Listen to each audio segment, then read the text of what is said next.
es un poco menos fundamental la mecánica cuántica que la teoría de cuerdas, ¿no? Porque se va a escalas todavía más energéticas la teoría de cuerdas. Son diferentes escalas de energía. Ya tenemos experimentos muy precisos que han medido la expansión del universo, cómo las galaxias se están separando. El universo está empezando a desacelerar la expansión. La cuerda puede vibrar de diferentes maneras. Lo que es curioso de la teoría de cuerdas es que tiene infinitos modos de vibración. Lo que te está diciendo que hay infinitas partículas.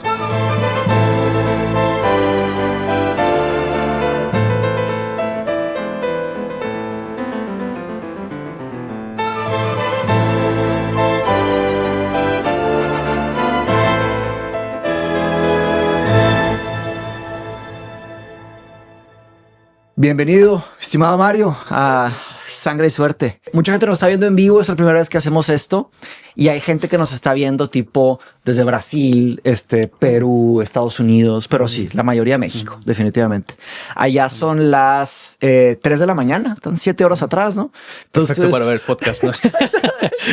Sí, ese es un público nocturno. Sí. Fíjate que hay bastante gente, está streameando ahorita un poco de Elden Ring, un videojuego, ¿verdad? Que juego. Pero entre estudiando un poco de teoría de cuerdas y de repente encontraba un juego y me aventaba uno de unos 2 minutos. Pero la verdad, Mario, pues primero que nada tengo que decir que eres brillante, ¿verdad? Del café que nos tomamos, se me hizo genial tu trayectoria. Te quiero que nos platiques un poco. Y además de ser una persona brillante, te me hiciste un gran tipo, ¿verdad? Me caíste muy bien. Y espero que pues organicemos eventos o algo hagamos con la sociedad en conjunto. Y a ver si colaboramos en el viaje de noviembre, ¿verdad? Sí, claro, sí. Yo estoy dispuesto a colaborar igual. Me parecen muy interesantes las ideas que tienes para compartir un poco de filosofía con todos los interesados. Creo que es importante que se abra no solo...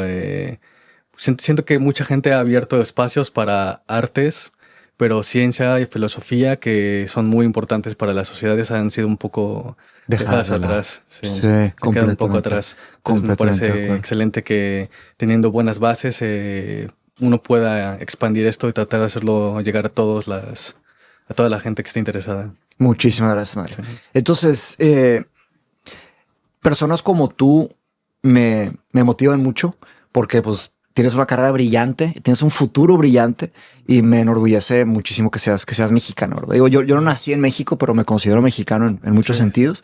Es mi hogar, ¿verdad? Como dicen, los mexicanos nacen donde quieran. Oye, no sabía eso, está muy bueno. Los mexicanos nacen donde quieras. Pues sí, somos muchos. De hecho, la frase es algo así como los mexicanos nacen donde se les da la gana. Y sí, agarraste perfectamente la visión de este espacio, Sangre y Suerte, y además nuestra sociedad de conocimiento, que estás invitadísimo cuando quieras a dar un taller, a dar una plática, lo que sea. Nuestras puertas están abiertas. Somos más de 4,000 miembros por todo el mundo, todos hispanohablantes. Y como platicamos, mucho del conocimiento, y de hecho me topé con esa barrera ahorita, está como cerrado en el inglés, ¿verdad? Muchas teorías, pero se van traduciendo y van avanzando, ¿verdad? Pero también tú me presentaste que en México y en la UNAM hay muchos buenos avances, tanto en matemáticas como en física teórica. Pero antes de meternos a la materia académica, me gustaría que me platicaras un poco de ti, ¿ok? Mario Ramos, ¿verdad? ¿Y tu segundo apellido es? Hamud. Hamud, sí, ok. Origen libanés. Ok, fíjate. ¿Y naciste en México? Y cuéntame un poco de tu historia. ¿Cómo te metiste a la física? Sí. Bueno, yo nací en Puebla, ahí cerquita de Ciudad de México. Y bueno, desde pequeño ya he estado muy interesado en general en la ciencia. Siempre fui el típico niño curioso que se preguntaba el porqué de todas las cosas, desde, no sé, de cosas muy fundamentales como por qué estamos acá, por qué el universo es de esta manera, hasta cosas simplemente también un poco más filosóficas, ¿no? Siquiera si tiene sentido preguntar ciertas cosas. Siempre estuve muy interesado en el conocimiento.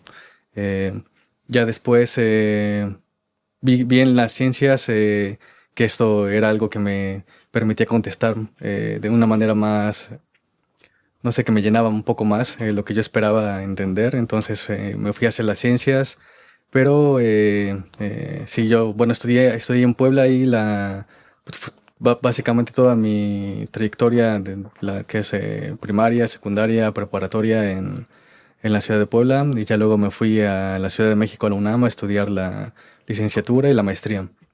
Ahí pasé unos 6 años más o menos en Ciudad de México y sí. Y ya luego, después de Ciudad de México, me vine para Cambridge a hacer el doctorado y ya llevo aquí casi 4 años. Ok, casi 4 años en el doctorado. Sí. ¿Y quién fue tu supervisor? Porque vi un poco de tu currículum y de hecho encontré unos links, porque siempre comparto links de los invitados. Sí, sí. Luego me dices si están bien esos o prefieres otros, ¿verdad? Ok, sí, sí, Por claro. ejemplo, el paper que me recomendaste y un poco de tu perfil en el departamento que se me hizo bien interesante, el departamento de matemáticas aplicadas y física teórica.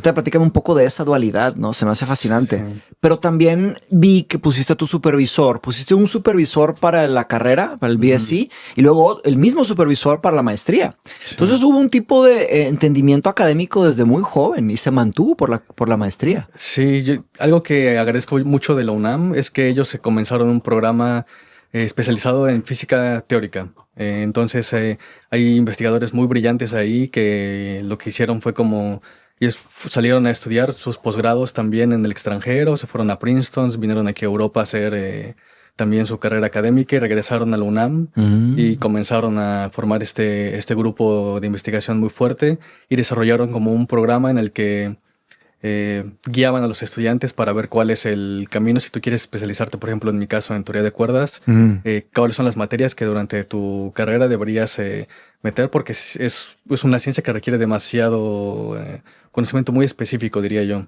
Entonces, en cuanto más temprano lo tengas, mejor preparado sales para el doctorado o para ya la investigación en el mundo real. Entonces, ellos crearon este programa.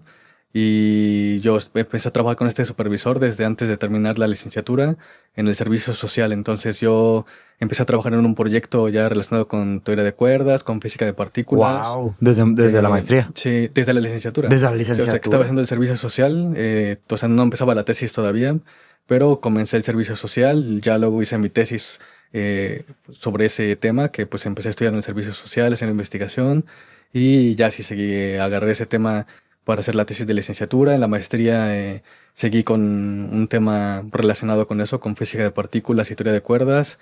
Y ya al final salió un artículo desde la maestría también. Yo siento que, como te platicaba en el café, siento que eso fue lo que me ayudó también a mejorar mi CV para aplicar aquí a Cambridge, que ya tenía ese artículo publicado y todo. Dirías que publicar es clave para... Sí, sobre todo en física teórica, yo creo que es de las áreas más competitivas en cuanto a publicaciones.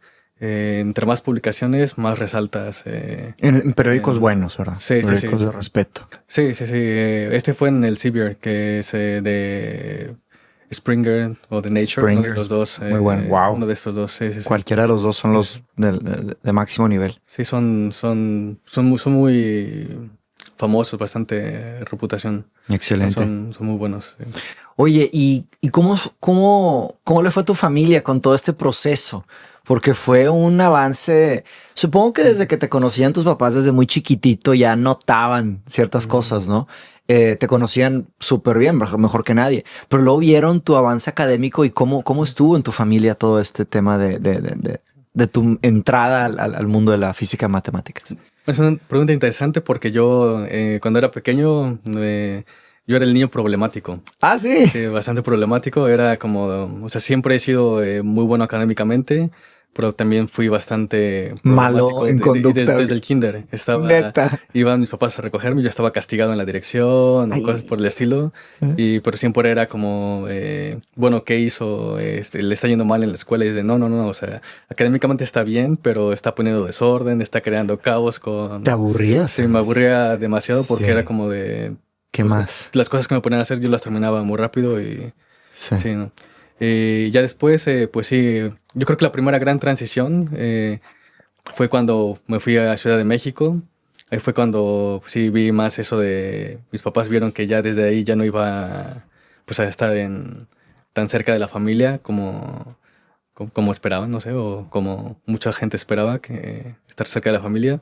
Entonces yo me fui a Ciudad de México y sí, bueno, los visitaba lo más frecuente que podía, porque también estaba bastante, con Claro. bastante carga académica. Ocupadísimo. Ajá.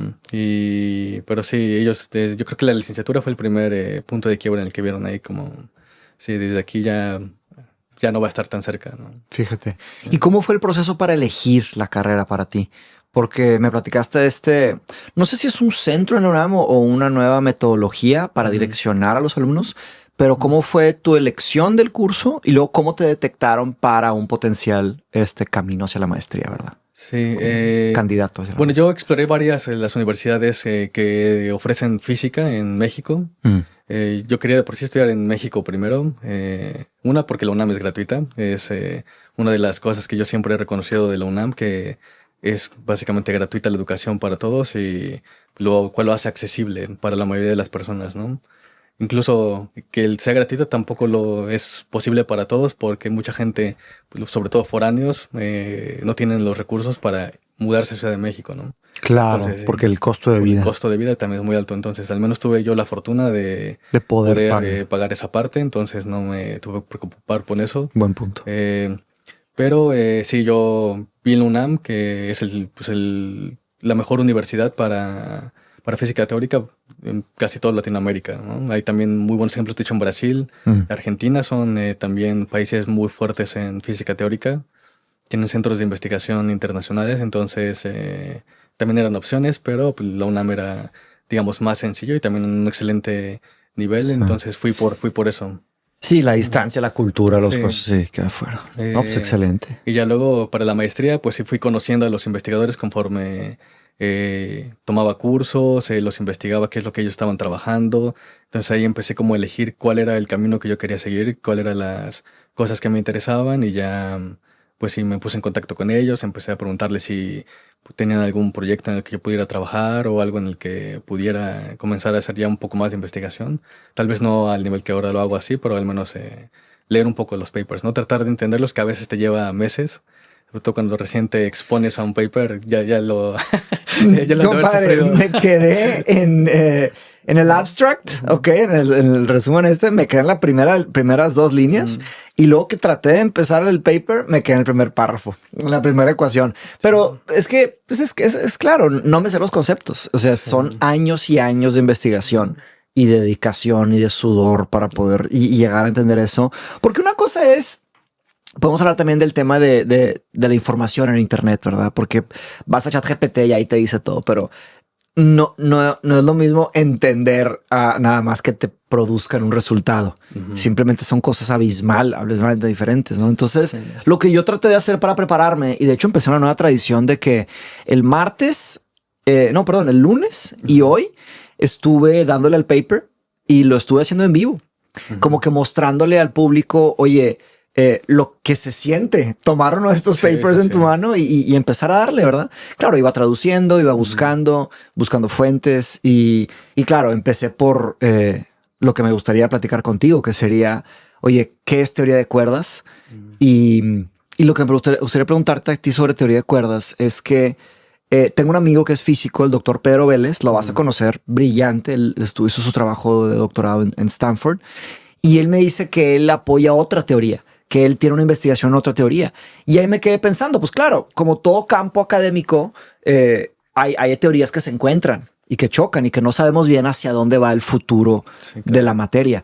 Entonces, platícanos un poco qué es teoría de cuerdas y cómo está ese panorama, ¿no? De teorías contendientes y cómo acabaste tú en teoría de cuerdas, porque pues supongo que la elegiste. Sí. Sí, bueno, teoría de cuerdas es, yo diría, la teoría que ahora trata de describir el universo a escalas más fundamentales, la más aceptada, en la que la mayoría de las personas o la mayoría de los científicos que se dedican a hacer esto que le llaman gravedad cuántica, tratar de describir la gravedad a escalas muy pequeñas, es la teoría que líder en eso. Wow. La idea física es, en lugar de pensar en partículas fundamentales, literal, partículas que tienen que ver con puntos, pensar que ahora los objetos fundamentales van a ser líneas, ¿no? O cuerdas, tal cual, como una cuerda que podemos pensar. Unidimensional, ¿verdad? Exacto. Y un punto sería sin dimensión.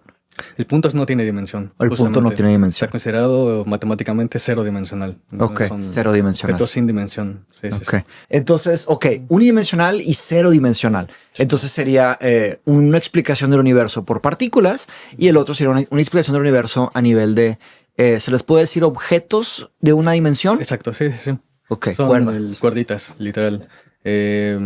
Entonces, la idea es que, por ejemplo, nosotros ha funcionado la física hasta ahora pensando que, por ejemplo, los electrones son partículas, ¿no? Que son puntitos. Hasta ahora hemos hecho experimentos, hemos medido todo eso y ha funcionado. Entonces mucha gente diría como, no es cierto, ¿no? O sea, justo ya tenemos evidencia experimental, pero lo que hace la teoría de cuerdas simplemente es, eso debe ser la descripción a cierta escala de energía, ¿no? Que son las escalas de energías con las que nosotros trabajamos día a día en los experimentos, pero escalas todavía más energéticas, o sea, más fundamentales, como al inicio del universo. Cuando dices fundamentales, ¿te refieres a más pequeño, más acercamiento? Sí. Cosas más pequeñas requieren mayor energía, es el inverso. Entonces, mayor energía, cosas más pequeñas. Es como la idea. Entonces, tú puedes pensar esto en el Big Bang, ¿no? Conforme tú te vas a tiempos más lejanos, el universo es tan energético y tan denso que simplemente lo que hizo fue expandirse, ¿no? Explotar. No es una explosión. El nombre, de hecho, es un mal nombre. Es un nombre terrible. Porque sugiere explosión. Porque sugiere una explosión. Lo cual una explosión necesita oxígeno, ¿no? Para hacer las reacciones. Entonces, empezando por ahí. Entonces, desde ahí no. Pero lo que sí... Visualmente ayuda, vectorial. Por el hecho de que podemos pensar en que al inicio hubo esta expansión, ¿no? Expansión. Y ahí llegamos a lo de inflación. Exactamente. La inflación cósmica. Eso es lo poco que supe ahí, que investigué, que la inflación cósmica es una fracción de segundo después del Big Bang. ¿Qué tan rápido creció? Sí. Tú imagínate que, bueno, realmente no sabemos qué pasó en el Big Bang en ese punto. O sea, no porque simplemente la teoría que debería explicar eso por las escalas de energía vendría a ser teoría de cuerdas. Por ejemplo, otra teoría que en principio puede controlar gravedad a escalas tan pequeñas. Pero no lo sabemos. O sea, no. Cuántica, gravedad cuántica. Sí, exactamente. Digo que no lo sabemos porque no tenemos evidencia experimental todavía que pueda confirmar las predicciones de teoría de cuerdas. Es que se me hace tan increíble todo esto. O sea, ¿cómo hemos logrado, cómo han logrado irse tan atrás?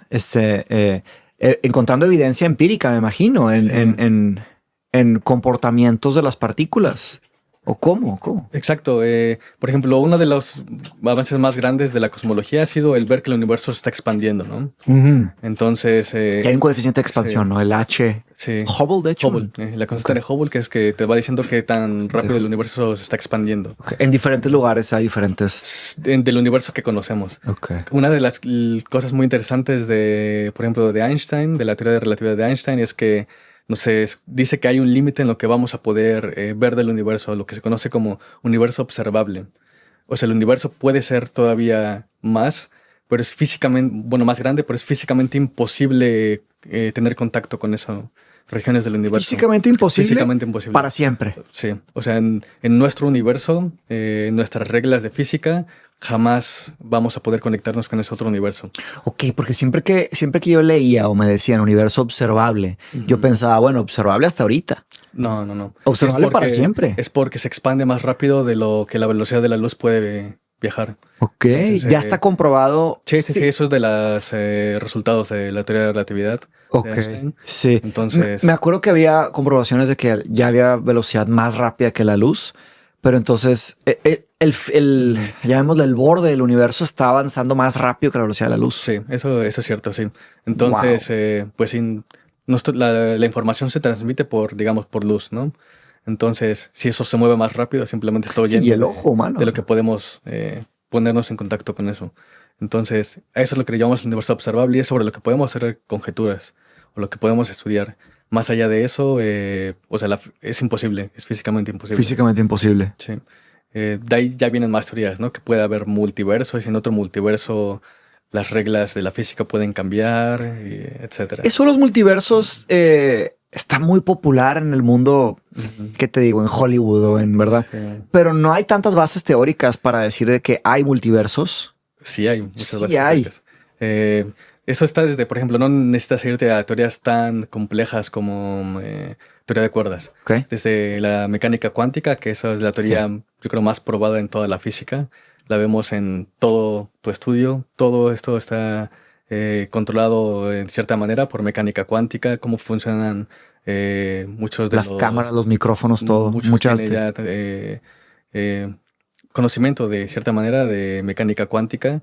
Y algo que dice la mecánica cuántica es esta famosa paradoja, ¿no? O experimento del gato de Schrödinger, Sí. en el que El gato está y no está. está y no está al mismo tiempo.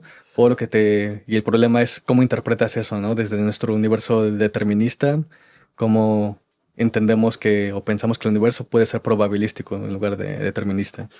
Entonces, bien, hay muchas interpretaciones, ¿no? Y una de ellas es esta que le llaman la interpretación de muchos mundos o de varios Many mundos. worlds, sí. Many sí, sí. world Many interpretation. worlds interpretation. Y básicamente es lo que te dice, ¿no? Que simplemente no es que sea uno o el otro, sino que suceden todos esos por en distintos universos y el universo en el que nosotros hacemos la medida y tenemos cierta información. ¿Colapsa?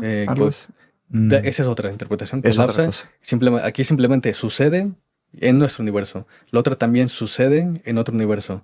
La interpretación de Copenhague, que se llama de la mecánica cuántica, es esa en la que es una función de onda en la que hay dos probabilidades y cuando hace la medición colapsa hacia una. O sea, la otra no Colapsa. sucede.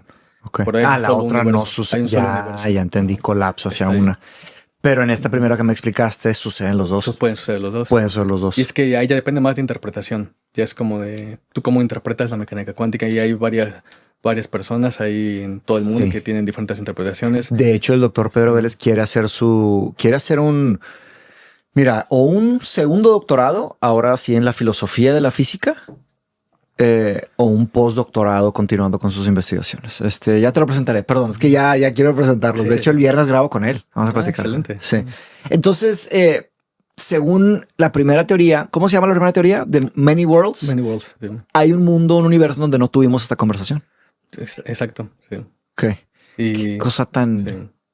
Sí. O sea, y ¿Qué la física significa eso? lo permite. Eso es lo más interesante, ¿no? Los cálculos. O sea, es que si tú te vas a la mecánica cuántica, donde la mecánica cuántica te da, existe la probabilidad de que eso suceda si tú consideras esta interpretación en ese universo, ¿no? Sí. Entonces es muy interesante todo este tipo de cosas que pues a priori parecen raras o muy inesperadas, completamente. simplemente porque tenemos esta perspectiva determinista del universo. Sí, que tenemos la perspectiva determinista a nivel físico. Ujú. Entonces, esto abre oportunidades a un no determinismo. Sí, justamente eso es lo que la mecánica cuántica nos dice, que ese determinismo solo funciona a ciertas escalas, ¿no? En las escalas de nuestro mundo. O sea, si te vas a escalas más pequeñas, ese determinismo desaparece Ok. y se vuelve todo el universo probabilístico ahí. Y está raro eso, porque en teoría lo grande está hecho de cosas chicas. Entonces las características chicas en teoría deberían de pasarse a lo grande, ¿verdad? Algo curioso es también ese por qué damos por hecho, ¿no? Que el universo debe ser determinista. Ajá. Es como de... Eso- Eso también es muy curioso. Es de Pues Isaac por qué Newton, esperamos, ¿no? ¿no? Del Sí, siglo sí, sí. XVIII, aquí en Cambridge, de hecho, según yo, Sí. empezaron ahí con las leyes clásicas de la física. ¿Cómo le llaman las? Sí, mecánica clásica. La mecánica clásica. Eso es lo que... Y eso puso a temblar el mundo entero, ¿verdad? Exacto. De hecho, quiero adelantar la última pregunta de una vez. ¿Qué piensas sobre el libre albedrío? Para ya ponernos filosóficos. ¿Tú piensas que el ser humano tiene libre albedrío o no tiene libre albedrío? ¿O es otra cosa? Bueno, hay varias perspectivas, ¿no? Muy Desde la física, no sé, siento que, por ejemplo, como postura física todavía no podemos decir eso, ¿no? No entendemos la mecánica cuántica, cómo se podría aplicar, por ejemplo, en el funcionamiento del cerebro. De Que hecho, ni entendemos el cerebro para empezar. porque sí, es un área todavía muy inexplorada, pero no sé, algo interesante sería ver si, por ejemplo, la mecánica cuántica aplica en cómo funcionan las sinapsis y todas las conexiones en el cerebro, porque si es así, digamos, si realmente es probabilístico, Entonces, no existe tal libre albedrío, ¿no? Porque todos los pensamientos que simplemente consisten de conexiones químicas, reacciones químicas que se liberan por conexiones de sinapsis, que al final es conexión de esta información que va de una neurona a otra, eso está regido por la mecánica cuántica, la cual es no determinista, ¿no? Entonces, estamos haciendo nuestro mundo determinista, basados o creando nuestros comportamientos por ideas probabilísticas, ¿no? Porque es como a Wow. escalas muy pequeñas funciona el cerebro. Claro. Pero, digo, es especulación, ¿no? Eso nada, no tenemos realmente todavía la madurez científica como para poder aplicar conceptos de mecánica cuántica o algo así al funcionamiento Del del cerebro. cerebro. Y sí, todo indica que es el cerebro, la conciencia está en el cerebro, pero en realidad decir eso hasta suena raro. ¿Dónde está la Sí, conciencia? exacto. Porque no es solo un cerebro, es un cerebro conectado a un cuerpo, es un embodied brain, ¿verdad? Con estómago, con todo tipo de cosas, Ok, interesante. Entonces, ¿Cuál es tu opinión sobre el libre albedrío? me gustó cómo lo pusiste, porque dijiste, hay muchas posturas, ¿verdad? O sea, y yo no sé, yo soy agnóstico al libre albedrío. Es una posición muy, poca gente tiene esa posición, pero se me hace la más madura porque, es decir, todavía no sabemos, ¿verdad? Y me refiero a que yo no sé si somos libres o no libres. Mucha gente brinca a la conclusión, dice, no, pues es obvio que no somos libres, que el mundo es determinista, bla, bla, bla. Y yo, pues espérate, ¿cómo sabes? Y pues, ¿quién sabe explicar eso? ¿Verdad? Lo digo con confianza esta pregunta Sí, porque nadie sí. sabe explicarlo. Y por otro lado hay mucha gente que dice, sí, somos claramente libres, es obvio, porque aparentemente se ve y hay una aleatoriedad. Y yo digo, ¿cómo sabes? También a mí se me hace la pregunta del libre albedrío en la filosofía se me hace la más fascinante de todas. Sí. Se me hace eh, como un comezón que puede, un metafísico que es infinito, que puedes rascarlo toda la vida y ahí hay mucho que ver. Pero lo digo a nivel filosófico, pero también sé que eso se está estudiando en muchos diferentes niveles, ¿no? Sí. A niveles médicos, físicos, matemáticos. Y luego ahí tienes cosas como la inteligencia artificial, que mucha gente ya brinca a la conclusión, oye, ya tiene una mente, ya tiene conciencia. Espérate, o sea, Es un brinco exacto, enorme. enorme, ¿verdad? Me da gusto que lo digas, me da tranquilidad que lo digas tú. Sí, no, yo creo que, bueno, definir para empezar que inteligencia es difícil, ¿no? Sí. Bueno, no soy experto en neurociencias o algo así, pero siento que es algo complejo todavía. Entonces, eh, tratar de añadir directamente esa etiqueta a lo que están haciendo Sí. ahora Es AI irresponsable, es sí, irresponsable. sí, Sí. es como realmente, por ejemplo, yo no trabajo tal cual en AI o Machine Learning, Ujú. pero colaboro con mucha gente que sí es experta en eso y Sí. muchos tienen la postura positiva de, ok, esto va a ser muy útil en el futuro como científicos, como humanos, lo cual estoy completamente de acuerdo, pero más allá que podamos decir que van a tener una conciencia eh, pronto, todavía estamos un poco lejos. Eh, ¿Qué tan lejos? No lo sé. Tampoco ya creo que tan lejos, pero por el momento decir que ya en 5 años vamos a tener algo Sí. consciente, esta revolución de robots contra humanos. Sí, Completamente de acuerdo, completamente de acuerdo. Hay un mundo de hecho, te encantaría familiarizarte con el trabajo del CFI, del Center for the Future of Intelligence aquí de Cambridge, ujú, donde hice mi maestría, y están buscando lanzar un doctorado. El director Stephen Cave, estoy platicando con él, él fue el que pues fue un gran amigo durante la maestría y con él platiqué para ujú. aplicar, ya sabes todo eso, y eventualmente puede ser que haga un doctorado ahí, pero estamos de alguna manera estudiando todas las narrativas y todo el impacto y todo el hype y las mentiras y las cosas que hay. Y es 98%. Sí, Claro que son tecnologías increíblemente poderosas, se tiene que decir, increíblemente útiles en aplicaciones médicas, en aplicaciones obviamente tecnológicas para manejo de información, para encontrar eh, y reproducir texto sintético con los modelos generativos. sí. Y las aplicaciones no sabemos dónde van a acabar. Pero ¿qué nos van a hacer a los humanos y qué le van a hacer al planeta? Eso está por verse. Sí, yo creo que Peligros todavía es muy enormes. especulativo, Sí. pero siento que justamente es por eso que deben empezarse a crear marcos éticos, legales, jurídicos para tratar de prever todo esto, ¿no? De tratar de que ya haya normas, leyes que puedan regir todo esto, porque si esto está avanzando muy rápido y si esto no se pone bajo Un escrutinio un escrutinio riguroso. legal, Sí, puede traer problemas. sí, Hay hubo algo interesante, me contó mi supervisor, sí. que en un grupo de investigación, Fernando, Fernando Quevedo, Fernando Quevedo, le eché un es vistazo un nombre también. muy interesante, Brillante. ¿Él de dónde es? Guatemala. Guatemala. Sí, Qué sí, bien, sí. qué bien. A ver si algún día lo conozco, me lo Sí, presentas. está en Abu Dhabi. Ah, está en Sí. Abu Dhabi. ¿Conferencia o algo? No, ya está retirado y está trabajando desde Abu Dhabi él. Wow. Sí, Retirado y sí. trabajando. Es como, No se Cristiano para. Ronaldo se van a retirar a Se Abu van a- Dhabi. Qué interesante, qué No, interesante. es un Y él sigue ejemplo. siendo tu supervisor desde... Sí. Él está ¿Cómo que se retiró? como- ¿No se retiró? Es que en Cambridge a los 65 te forzan Ah, a retirarte. ok. Entonces es como... Estaba entre Grantchester y Abu Dhabi. Se fue a Abu Dhabi. no. O sea, bueno, sí. Estoy jugando, Sí, porque sí. muchos se retiran Sí, o sea, a Grantchester, ¿verdad? de hecho, está por Eddington. Según Ah. recuerdo, es que está por Eddington, sí. Ok. Tiene una Eh, casa por allá ya. sí. No, él sí tiene aquí su familia, pero pues Mm. él quería seguir haciendo física. Y aquí en el departamento, pues en principio puedes ir viniendo al departamento, pero una de las cosas que yo veo, bueno, no sé, son dos posturas, pero un poco negativas, es como personas con ese calibre les remueven la oficina. Wow. Entonces los ponen a todos los retirados en una oficina compartida, como a nivel de estudiante, porque son como 15 personas en una oficina. Es como, nada. O sea, ni siquiera yo comparto así oficina con tantas personas. Es Fíjate como qué injusto. Sí, Es que también uno se imagina, oye, le dan tenure. sí, Tenure es trabajo para toda la vida, sí, ¿no? Hasta 65. sí. Porque imagínate si fuera hasta los 80, 90. Pues bueno, pero mucha gente también hace el comentario, ¿no? De bueno, pero también se le debe dar oportunidad a más A los científicos jóvenes. jóvenes que también están buscando trabajo. Entonces es como de, entiendo las dos posturas, pero seguro Sí. debe haber un equilibrio ahí, un punto Debe haber un punto de medio. equilibrio. Sí, Igual sí. está medio bajo 65 Sí. hoy en día. Claro que tristemente acaba en presupuestos. Exacto, sí, ¿Verdad? más que nada es por eso. Sí. Hay institutos como Princeton, por ejemplo, que tienen mucho más dinero. Hay gente mucho mayor trabajando ahí, pero Sí. ellos tienen el dinero y lo van a seguir ahí.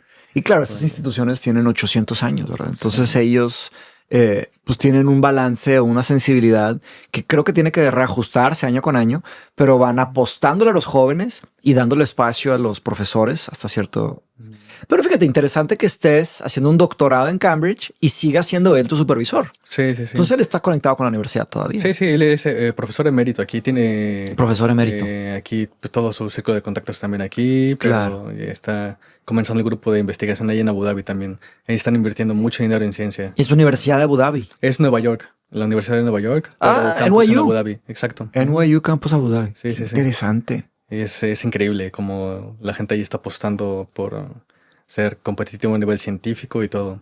Lo cual Pues la gente... los compraron. Mucha gente tiene ese Billetas. prejuicio, ¿no? Que en Sí. el Medio Oriente no tienen Ajá, esa visión. nivel o No, visión. Están apostándole dinero a eso. A Pues de ser hecho, una potencia. en la historia de las matemáticas hacia atrás Sí. era el Atenas de las algebristas, matemáticas, sí. ¿no? Sí, tienen una tradición de matemáticas muy buena y científicos muy brillantes también viniendo de toda esa zona, pero hasta ahora, por ejemplo, esto de los Emiratos Árabes es también reciente, no es un país tan viejo, pero están apostándole mucho a ser competitivo, pero bueno, tienen mucho dinero, es bueno que también lo estén usando Por para supuesto. eso. Sí. En vez de estar apoyando el consumismo o otras cosas. Oye, quiero regresar a este departamento al que perteneces tú. Te pregunto si el departamento se llama Matemáticas Aplicadas y Física Teórica. ¿Así se llama el departamento? Sí. Fíjate, ¿y por qué? Porque justamente como Cambridge tiene una tradición muy experimental también, de físicos experimentales, aquí se descubrió el electrón, por ejemplo, con Thomson. Está el departamento que le llaman el Cavendish. Cavendish Laboratory Y ahí es trabajan épico, ¿no? la mayoría de los físicos experimentales, etcétera.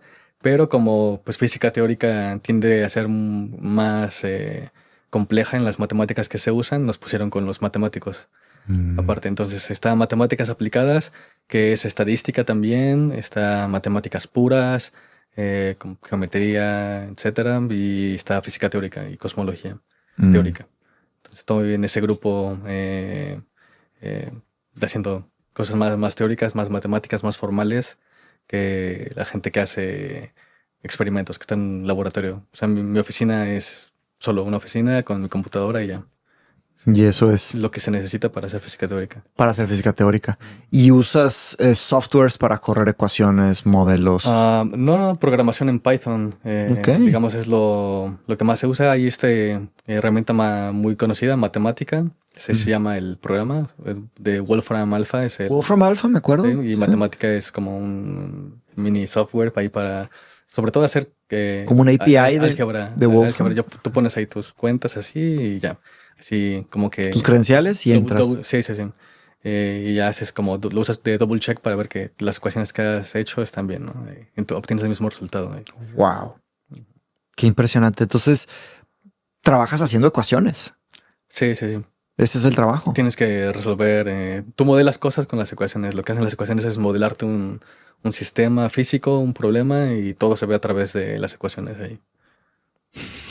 Está increíble eso, porque me acuerdo de mis épocas de ingeniería, pues las ecuaciones que me tocaba hacer con física, con estática, con dinámica, pues matemáticas, ¿verdad? Las matemáticas que me tocaron. Y me acuerdo que ya era bien complicado, no puedo imaginar el nivel de complejidad. Ahora, entonces, en Python y matemática, ahí es donde se hace el trabajo. Ya no, digo, a nivel hoja, pluma, ¿algo sigues calculando? Sí, algunas veces como básicamente para plantear las ecuaciones, para deducir las ecuaciones que tienes que resolver, pues sí, la mayoría de veces sí lo haces a mano, pero para resolverlas no, son ecuaciones muy complejas, o ecuaciones diferenciales de segundo orden, acopladas, vuelve un sistema muy complejo. La mayoría de las ecuaciones diferenciales de por sí no tienen solución analítica, o sea, a mano. O sea, necesariamente necesitas hacerlo numéricamente, entonces tienes que resolverlo. Y son cálculos que Sí. nos tomarían, bueno, te tomarían años, tal No, vez. o sea, literalmente es imposible resolverlas. Literalmente O sea, es imposible. hay teoremas que no tienen solución analítica. Que es ¿Qué sería una solución analítica? que Es tú un puedes número. obtener completamente, digamos, un número así. Y que tú obtienes el comportamiento al resolver la ecuación. El comportamiento en todo, por ejemplo, quieres modelar, no sé, una estrella, que puedes obtener todo el comportamiento en todo el radio de la esfera. Entonces, lo que puedes hacer, sin embargo, es aproximar numéricamente las soluciones y ya es como obtienes ahí el comportamiento. Entonces, si no es una solución analítica, ¿cómo se llama la otra Numérica. solución? Solución numérica. Sí, que es lo que va haciendo en lugar de resolver la función que quieres obtener, lo que hace es va poniendo números pequeñitos en la ecuación y va viendo si se cumple la igualdad. Entonces pone otro número pequeñito, ve si se cumple la igualdad, entonces o se acerca a la igualdad y lo toma como, ok, funciona. Y así va haciendo lo que hace la máquina, los cómputos que hace en los métodos numéricos, es ir tomando esos números y viendo a qué nivel se aproxima o se cumple la igualdad. Y ya cuando lo haces para muchos números, obtienes en principio el comportamiento de la función, ¿no? La solución. Entonces es básicamente lo que hace la computadora, es tomar pequeñas aproximaciones y la toma por pues muchísimo. O sea, tú podrías hacerlo a mano también, eso, Sí. pero te lleva... Exacto. Sí, literal, muchísimo. 2000 años. Sí. Una cosa Entonces, así. lo que hace numéricamente es literal poniendo números en lugar de las variables y ver si se cumple la igualdad para qué numeritos. Ok. Ya luego tomas tu Revisas. vector de números y construyes todo el arreglo. Ok. Lo que hace. Qué locura, qué locura. ¿Y la inteligencia artificial cómo entra en juego ahí? Bueno, yo no soy experto en... ¿Qué? Hasta ahora yo no he usado inteligencia Artificial para esto. Sí, siento yo muchas veces que la gente está comenzando a utilizar herramientas de inteligencia artificial muy poderosas en sistemas que no son necesarios. Eso como es. Exacto. o sea, muchas veces simplemente con estadística, con regresiones lineales puedes entender sistemas, o sea, y meterle machine learning está bien, pero... Sí, es como un martillo, ¿no? un martillo buscando clavos, Sí, que exacto. simplemente es, a ver, métele ya, a ver si mejora o igual y el presupuesto y... Pero fíjate qué importante que digas eso, porque es uno de mis profesores, el doctor Johnny Penn, que está en St. Edmunds, de hecho, el mismo college que tú, él me dijo, mira, existe un tecno-optimismo que está fuera de control, que la gente quiere resolver todo con tecnología. Entonces tratar de resolver un problema forzando eso. ¿Y por qué? Por el hype. Y porque dicen, oye, eso es la panacea y va a cambiar todo y va a transformar todo. No todo necesita inteligencia artificial, no todo necesita internet, no todo necesita tecnología. Ese tecnodeterminismo hasta le están llamando, pues es que hay presupuestos en el orden de los trillones. Entonces es como una avalancha que nos está pegando a todos. De hecho, apenas fui a una conferencia en Boston, que es la conferencia internacional de cuerdas, de teoría de cuerdas. Y uno de los más brillantes se llama Kunrum Baffa. Él está en Harvard y él hizo un comentario muy interesante que, por ejemplo, para de los problemas más urgentes que tenemos en teoría de cuerdas, ni teniendo un potencial infinito para hacer cálculos, vamos a poder resolver eso. O sea, digamos, yo pensaría que ahorita activamente es la mente más brillante en el área. Wow, ¿cómo se llama él? Kunrum Baffa. Él es iraní, pero ha estado trabajando en Estados Unidos desde... Kunrum Baffa. ¿Con doble F? No, nada más una F. Sí. Kunrum Baffa. Él es alumno de otro super genio que se llama Edward Witten. Edward Witten. Sí, él es para mí el físico más brillante en la historia. En la historia. De la física. Wow. En la historia de la física y está vivo. Sí. ¿Cómo se llama él? Edward Witten. Doble T. ¿Y él de dónde es? Él es americano, él de Estados Unidos. Americano. Fíjate. Sí, él es un caso muy interesante porque él estudió periodismo. ¿Qué? Y se cambió a hacer teoría de cuerdas y se volvió el más grande experto. Básicamente, casi la mitad de todo, 3/4 partes de lo que conocemos en teoría de cuerdas, él ha contribuido. No puede ser. Y él era periodista. Sí. Eso está increíble. Se cambió nada más. Dijo, voy a hacer un cambio de carrera. Sí. De hecho, él dijo, yo vi que no era lo suficientemente bueno haciendo periodismo. No, y me cambié a algo en lo que yo fuera un poco mejor. Me encanta esa historia. Eso y es para mí el mayor genio que ha existido ahorita. Wow. Sí. Está increíble eso porque el tema de cambiar de carreras es un tema delicado. Mucha gente dice, no, pues vas a arruinar tu carrera, y el tema de desperdiciar dinero, desperdiciar tiempo. No, mejor ya acábala y ya cállate y síguele. Es importantísimo eso, es darte cuenta y tener la valentía y quitarte la flojera encima de empezar otra vez, ¿verdad? Creo que si tienes la posibilidad claro, económica, de tiempo de hacerlo, de perseguir lo que a ti te gusta, deberías ir por ello, ¿no? Sí. Pero es que también hasta aunque no tengas el dinero, es buscar otra cosa por mientras, ¿verdad? Porque a largo plazo se me hace destructivo, se me hace detrimental para cualquier persona. Sí, claro. Pero claro, estoy de acuerdo que hay gente que pues, no tiene opción y se acabó, ¿verdad? Bueno, hay gente que ni va a carrera, hay gente que ni va a prepa. No acceso a la educación. Exactamente. Digo, me refiero más bien a los que pueden ir a carrera. ¿Y qué piensas de la edad a la hora de seleccionar la carrera? Porque esta historia me detona esa pregunta, ¿no? De ¿cuántos años tenemos cuando escogemos? Y ahorita vamos a regresar al paper porque quiero que le dediquemos bastante al paper Sí. Okay. Bueno, personalmente yo no creo que sea un problema la edad. Pero si tú quieres, por ejemplo, un trabajo de físico teórico, o sea, literal trabajar, o sea, no solo leer o aprender un poco. Sí. Si quieres tomártelo de lleno, yo creo que sí es muy difícil ya con la edad. Tiene que ser temprano. Tiene que ser muy temprano porque todo el conocimiento que necesitas es demasiado. Ya la física es muy, muy especializada, que incluso yo no puedo... Le caíste muy bien a Lara. No puedo tan fácil comunicarme con físicos de otras áreas. O sea, se vuelve ya muy complejo. Físicos de otras áreas. O sea, en mi mismo departamento, que es física teórica, que están haciendo cosmología teórica. Sí. Yo también hago cosmología de cuerdas, como usando cosmología para... ¿Y cosmología de precisión también es esa? Cosmología de precisión es simplemente el hecho de que actualmente cosmología ahora ya puede darte resultados muy precisos. Exacto. Porque anteriormente los experimentos eran demasiado cualitativos y no te daban... pues no puedes realmente decir nada. Por ahí vi un chiste que es que la cosmología anterior tenía 2 datos, ¿verdad? Que era solamente... 2 cifras, le dicen. 2 cifras, algo así. Sí.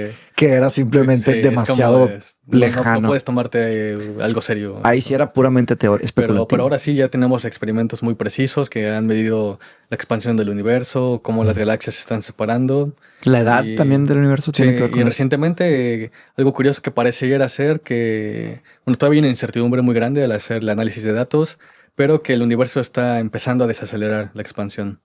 Mira, Eso es muy interesante porque el te universo está hablando, observable. eso y el futuro del universo. Porque si el universo está expandiendo así y de repente empieza a desacelerar, Ok. podría ser que empiece a comprimirse otra vez. He escuchado también eso. Vamos a un punto que le llaman el Big Crunch. El Big Crunch, he Que escuchado. todo empieza a compactarse y moriríamos. Sí, claro que nosotros Pero no. estaríamos. Sí, sí, no vamos Sí, a llegar a nada de no, eso, no, ¿no? no. Sería dentro de Millones. millones de años. Wow. Millones de años. Sí. Billones, miles de millones sería. Qué cosa. Entonces, bueno, para la carrera de matemático y físico, entonces, pero bueno, ahí está el profesor que fue la excepción de la regla, ¿no? Que dijiste de que para trabajar en física. Sí, por él Él no me gusta poner los ejemplos porque periodismo. son típicos genios, ¿no? Ok. O sea, Es una anomalía. Son anomalías. En mi caso, ahorita ya estando en Cambridge, te topas con esas anomalías todo el tiempo. Entonces, También. estás con... tengo otro que fue alumno de mi supervisor, Joseph Cullen. Él está en Oxford, es profesor en Oxford. Sí. Él terminó la licenciatura a los 14 años.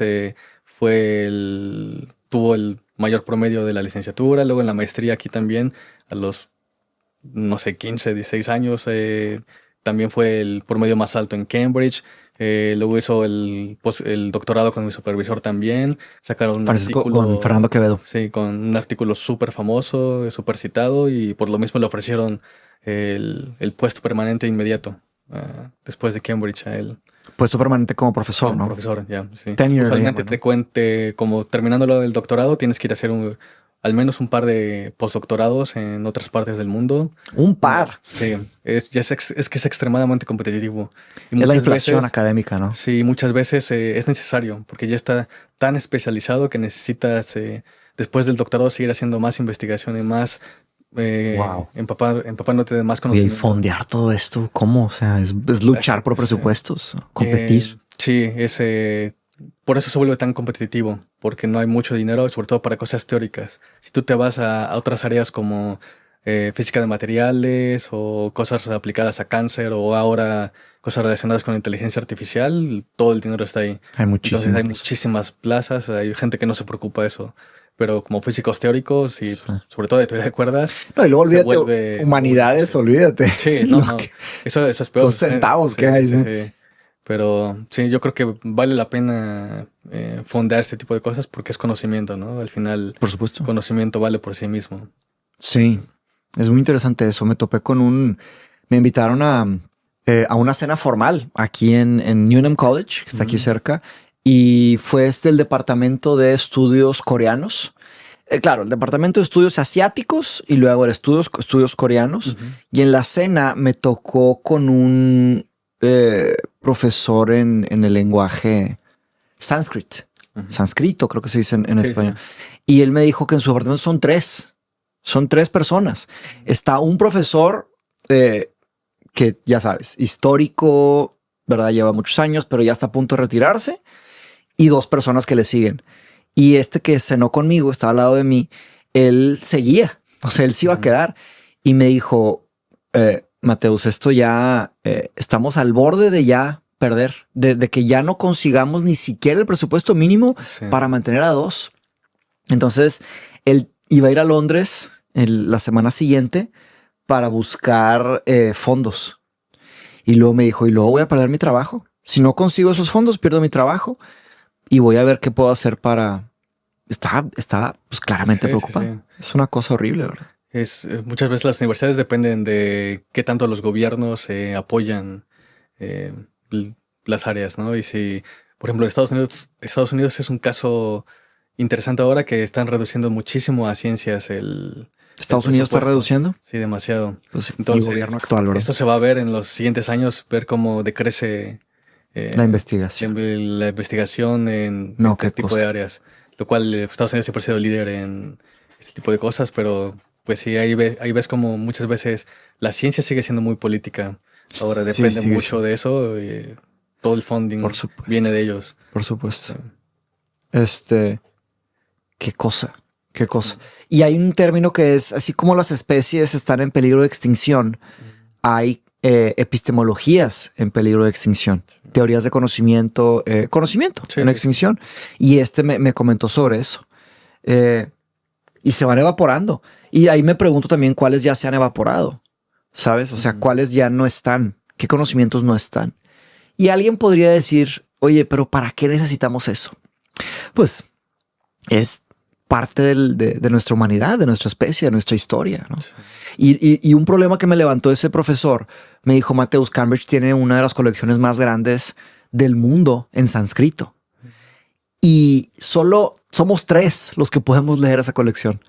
Ya al salirse ellos 3, iba a decir fallecer, ¿verdad? Pero bueno, al salirse, pues ya no va a haber una persona aquí que pueda accesar. Entonces se vuelve un objeto ahí inerte, ¿sabes? Muy raro. Se pierde todo ese... No se pierde como tal, pero no se sigue adquiriendo... Entra en hibernación. Exacto. Entra en modo de hibernación ese conocimiento, esos artefactos, ahí se quedan. Oye, pero bueno, regresemos ahora al paper, ¿no?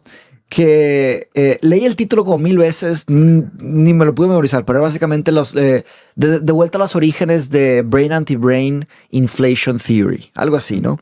¿Fuiste autor? Sí. Y fueron creo que 6 personas. Sí.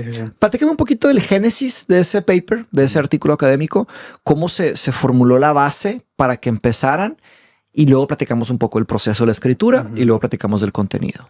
Sí, bueno, inflación eso es algo que ya conocemos hasta ahora para explicar varios de los problemas o de las cosas que no había explicación hace unos años, que era por qué el universo parece ser tan homogéneo en distintas áreas. Cuando tú miras el cielo, parece ser que 2 puntos que en principio en el pasado estuvieron disconexos, que no tuvieron contacto causal, pareciera tener tienen la misma temperatura, básicamente, lo cual no tiene sentido que estén en equilibrio térmico si nunca estuvieron en contacto, ¿no? Las leyes de la física dicen que no habría explicación por eso, a menos que hayan estado en contacto. Entonces, una de las soluciones es que estuvieron en contacto al inicio, que es justo en un punto, y de repente pues se expandieron y se separaron. Y de nuevo, se expanden más rápido de lo que la luz puede ponernos en contacto ahora. Entonces, ahora parecieran estar no estar desconexos, pero en el pasado no, que es cuando el universo era más pequeño, no más compacto. Entonces, inflación resuelve, por ejemplo, este tipo de problema. Pero hasta ahora no se sabe cómo explicar inflación.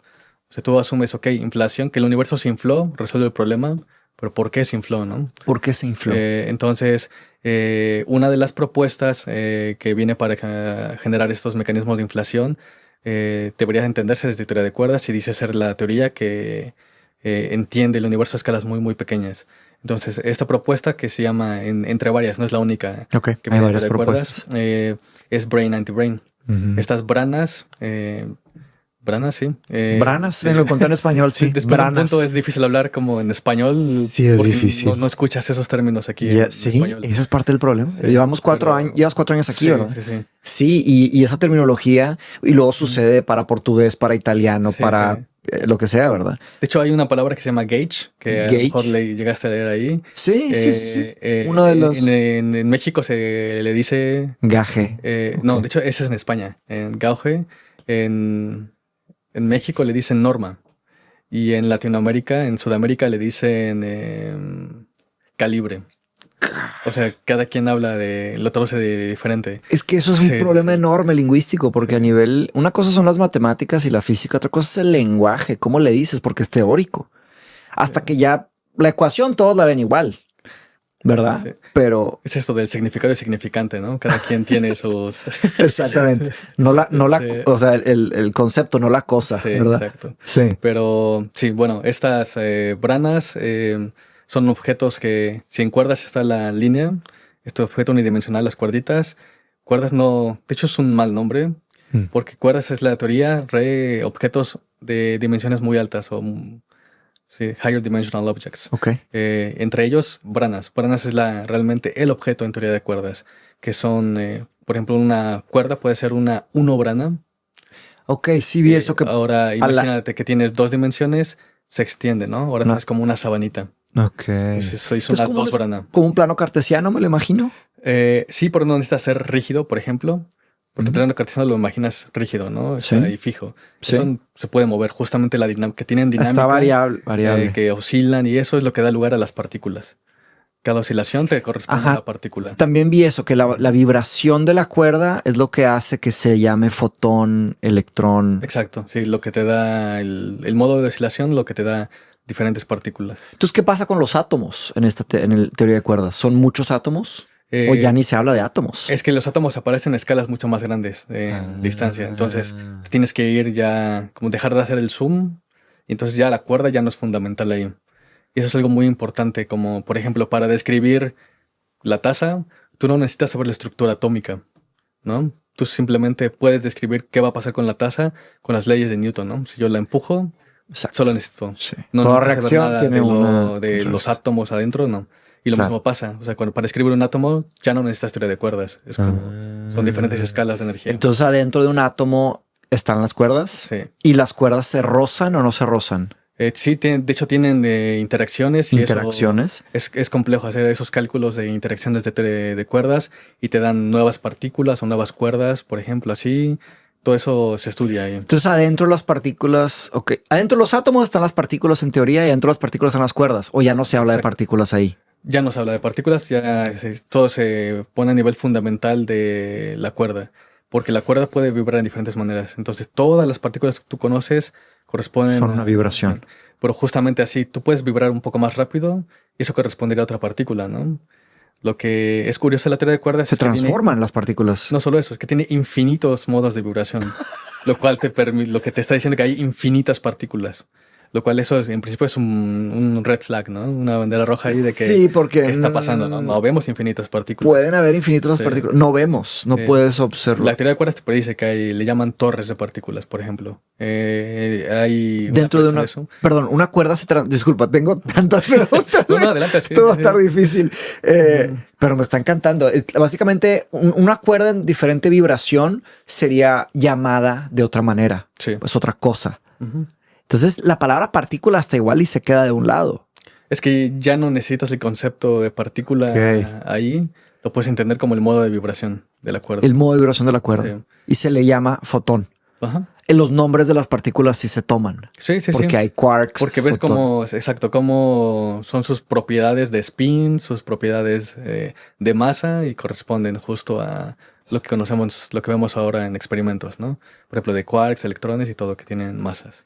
Interesantemente, seguimos buscando el arqué o el arjé. ¿Te acuerdas del arjé de los presocráticos que estaban buscando lo mínimo posible? El mínimo sería ellos todavía pensaban en partículas, pues Demócrito y todos ellos, ¿no?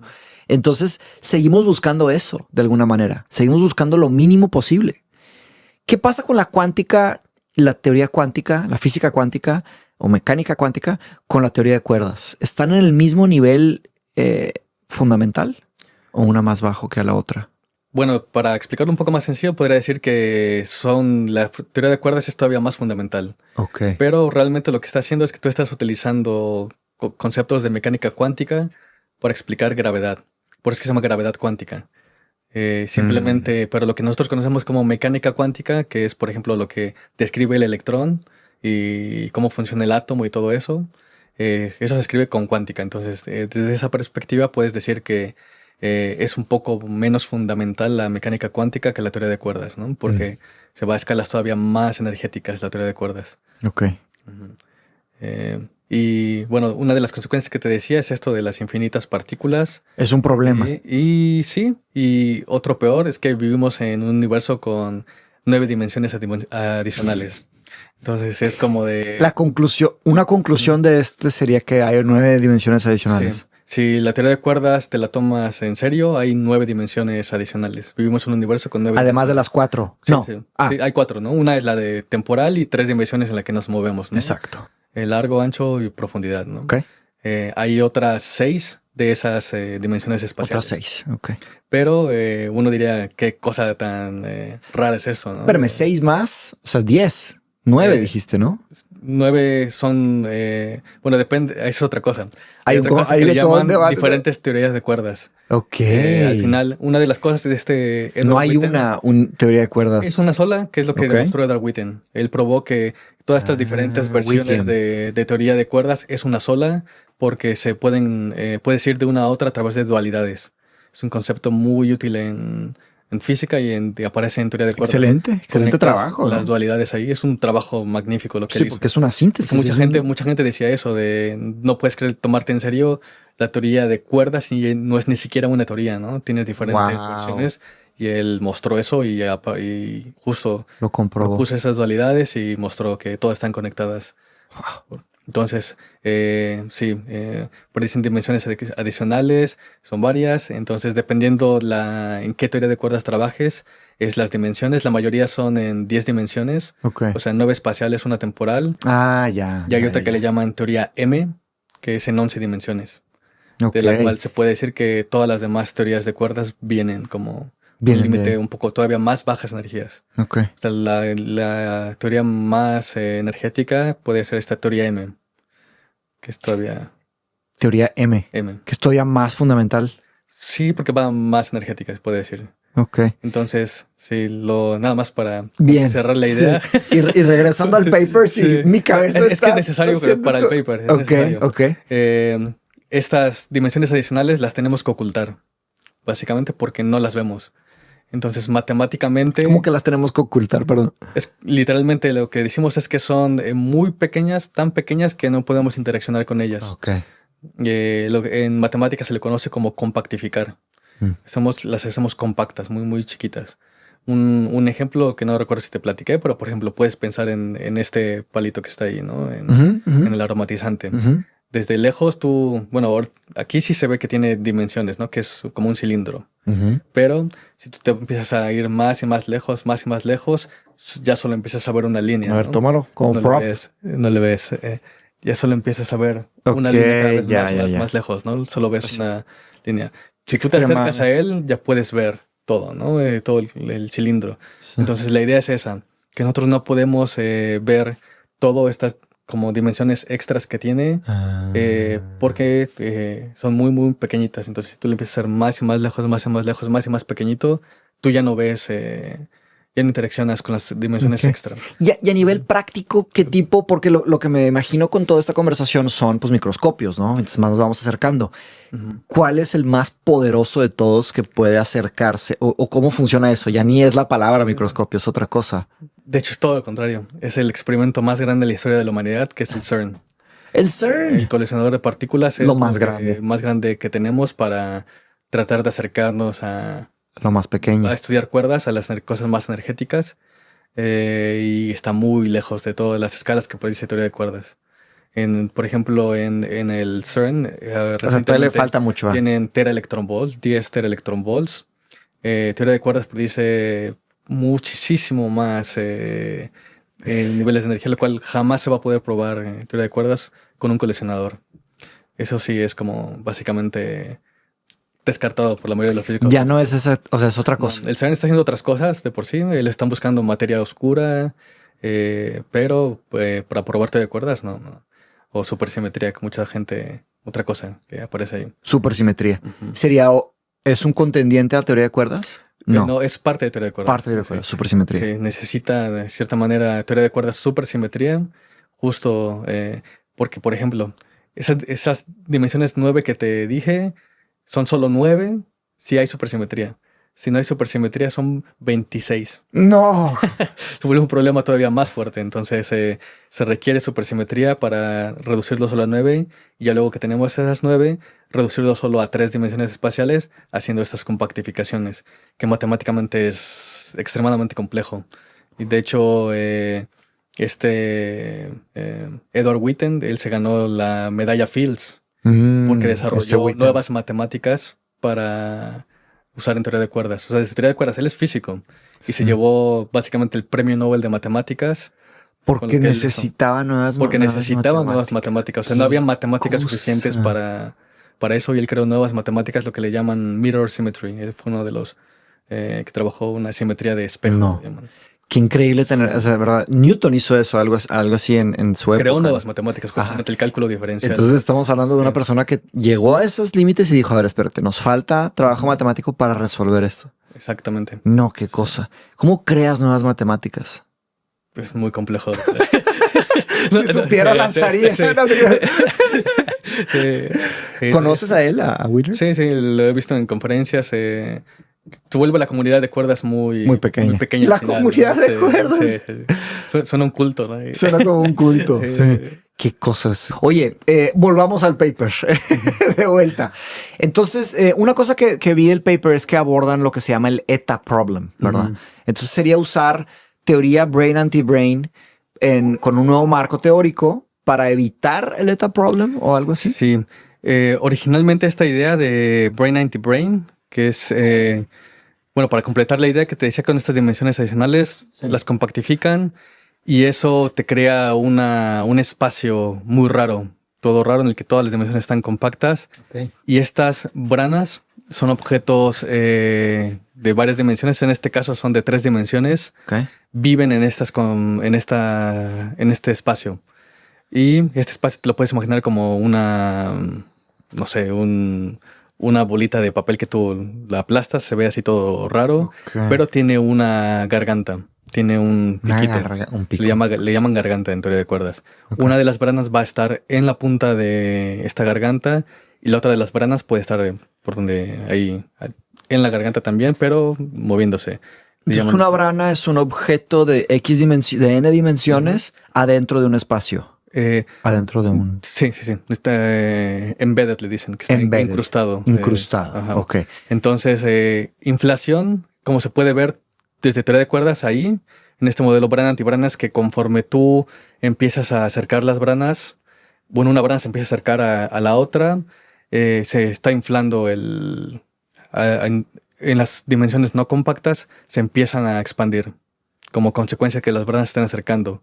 Y inflación va a terminar cuando las 2 branas se encuentran porque son de cargas opuestas, así como eléctricamente opuestas.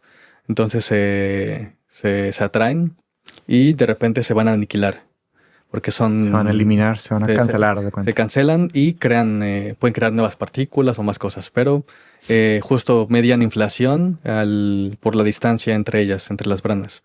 Y medían inflación. Ok, la inflación sería la velocidad en la que se expande el universo. Va dependiendo por la distancia de las branas. Entonces, son como evidencias, como vestigios de que nos muestran la expansión del universo. Exactamente, es la explicación. La explicación. Que es lo que te decía, inflación se conoce, que resuelve problemas, pero ¿por qué pasa? Bueno, teoría de cuerdas o mi paper te podría decir, bueno, porque están estas dos branas en esta, le llaman variedad, espacio le llaman variedad. Están ahí acercándose y la dinámica de las branas te está generando la inflación del universo. Entonces, uno de los problemas es que cuando este modelo ya había sido propuesto de brana-antibrana, pero tenía este ETA problem. El ETA problem es que parecía ser que no era suficientemente, digamos, duradero esta dinámica en que las branas se acercaban. Era muy corto, que no generaba la inflación que conocemos. Okay. No produce los resultados que se espera. Exactamente, no produce los resultados, entonces lo que se estima. La gente lo descartó un poco, es como de no sirve. Entonces lo que nosotros hicimos es poner el mismo setup, la misma configuración de branas, pero la dinámica ahora va a estar dada por otras cosas que, siendo técnicos, les llaman correcciones perturbativas. Que es simplemente hacer unos cálculos más complejos. Agregarle más matemáticas, más ecuaciones. Exacto, agregarle otro tipo de términos. Ya no es tan sofisticado, pero digamos otro tipo de términos en lugar de otro tipo de términos que usaron en el pasado. Entonces lo que mostramos es que cuando solo agregas este tipo de términos ya no tienes ese problema y puedes poner en contacto con las predicciones. Y funciona ya el modelo de brana-antibrana. ¿De qué año es brana-antibrana? Se propuso en el 2003, 2005, por ahí así. Es todo tan reciente. Sí. Bueno, ese se considera viejo, ¿te acuerdas? Se considera viejo. Sí, es como de ya no está haciendo cosas tan novedosas. Fíjate que es lo contrario con la filosofía. La filosofía, algo nuevo, tiene 300 años, Sí. 50 años, es muy raro. Claro, depende. Pero es que es muy vieja también, ¿no? muy Es que vieja, desde sí. el origen del humano Exacto. hay filosofía. Sí. Y también porque en la filosofía hay mucha basura, mucha basura. No sabemos, o sea, de lo que hay producido en filosofía hoy, qué va a durar y qué no va a durar. Con la filosofía siempre es con la prueba del tiempo. No es como las matemáticas o en la física que pues lo comprobaste, va, premio. No lo comprobaste, sácate el que sigue. En la filosofía se presenta una teoría, una serie de argumentos, serie de ideas y el tiempo sigue avanzando. Por eso es el tema. Sus hojitas de... Distrae mucho, ¿no? Está bonita. Está muy bonita, ¿no? está muy bonita. Sí, hombre. No, me la llevamos a Londres ahorita a un festival de corgis. Sí. ¿Te conté, no? ¿O no te conté? Lo vi. Ah, lo viste en Instagram. Sí, estuvo increíble. Y ahí hicimos la sociedad de Cambridge de corgis. ¿En serio? Wow. El club, Cambridge Corgi Club. Ya somos 5 corgis aquí. Pero bueno, regresando al tema, que en la filosofía es pues imposible. Lo que se produce en libros y dices, oye, ¿qué es eso? Tal vez unos pocos grandes filósofos van a decir, por aquí va. Sí, por aquí es. Pero la mera verdad de las cosas es que en 100 años se puede descartar todo y rechazar todo. Entonces, como que la comunidad filosófica es muy cautelosa con decir hacia dónde va la filosofía y qué es buena filosofía y qué es mala filosofía. Es muy, muy complicado. A veces 500 años, 800 años, 1000 años, porque es todo increíblemente... Pero también están estos cambios de paradigma, ¿no? No solo que es, o sea, no sea buena filosofía, sino que también es cambiante, ¿no? Va cambiando. Brutalmente cambiando el estilo, la forma y también el tipo de filosofía que se está haciendo también es imposible de determinarlo, ¿no? Haz de cuenta que pues está el modernismo y luego posmodernismo, que hasta ahí va más. Luego se dice filosofía contemporánea o filosofía siglo XX, siglo XXI. Hay quienes están denominando el periodo que estamos, ya le están llamando metamodernismo. Entonces... Pero hay demasiado como orgullo por lo menos los filósofos lo ven muy mal, autodenominarse como una era.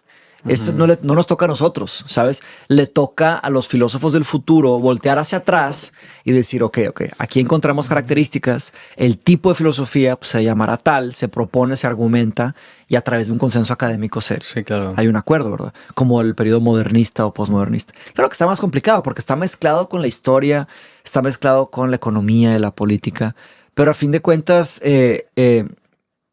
yo soy muy resistente a tomar un libro así recién impreso, publicado y decir aquí está el futuro de la filosofía. Yo me dedico, aparte que a mí me apasiona la historia de la filosofía, entonces yo me dedico a estudiar las cosas de hace tiempo, ¿no? Los argumentos de hace ¿Cuál tiempo. dirías tú que son ahora las áreas más hot topic en filosofía? Pues Philosophy of AI. De ahí. Sí, la filosofía de la tecnología, que de alguna forma Heidegger hace un avance importante en el siglo XX y muchos otros, pero empezaron a preguntarse qué es la tecnología en realidad.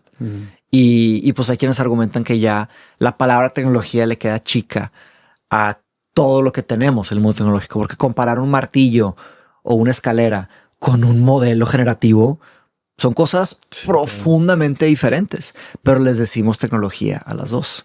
Entonces Heidegger habla de tecnología como tal y tecnología moderna, que le llamaba.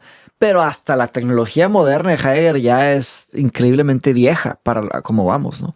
Entonces es una cosa muy rara, es una paradoja, porque la filosofía es un campo que se dedica a estudiar cosas extremadamente viejas, universales y todo. Pero en la materia de estudio de la filosofía y de la tecnología es extremadamente cambiante. Entonces ahí hay una cosa muy, muy rara. De hecho, yo me distancié de la filosofía y de la tecnología porque me saturé. Dije, hay demasiadas propuestas de demasiadas cosas. Es pesado. No sé si te pase a ti, pero es pesado tanto intelectualmente, enérgicamente, como psicológicamente.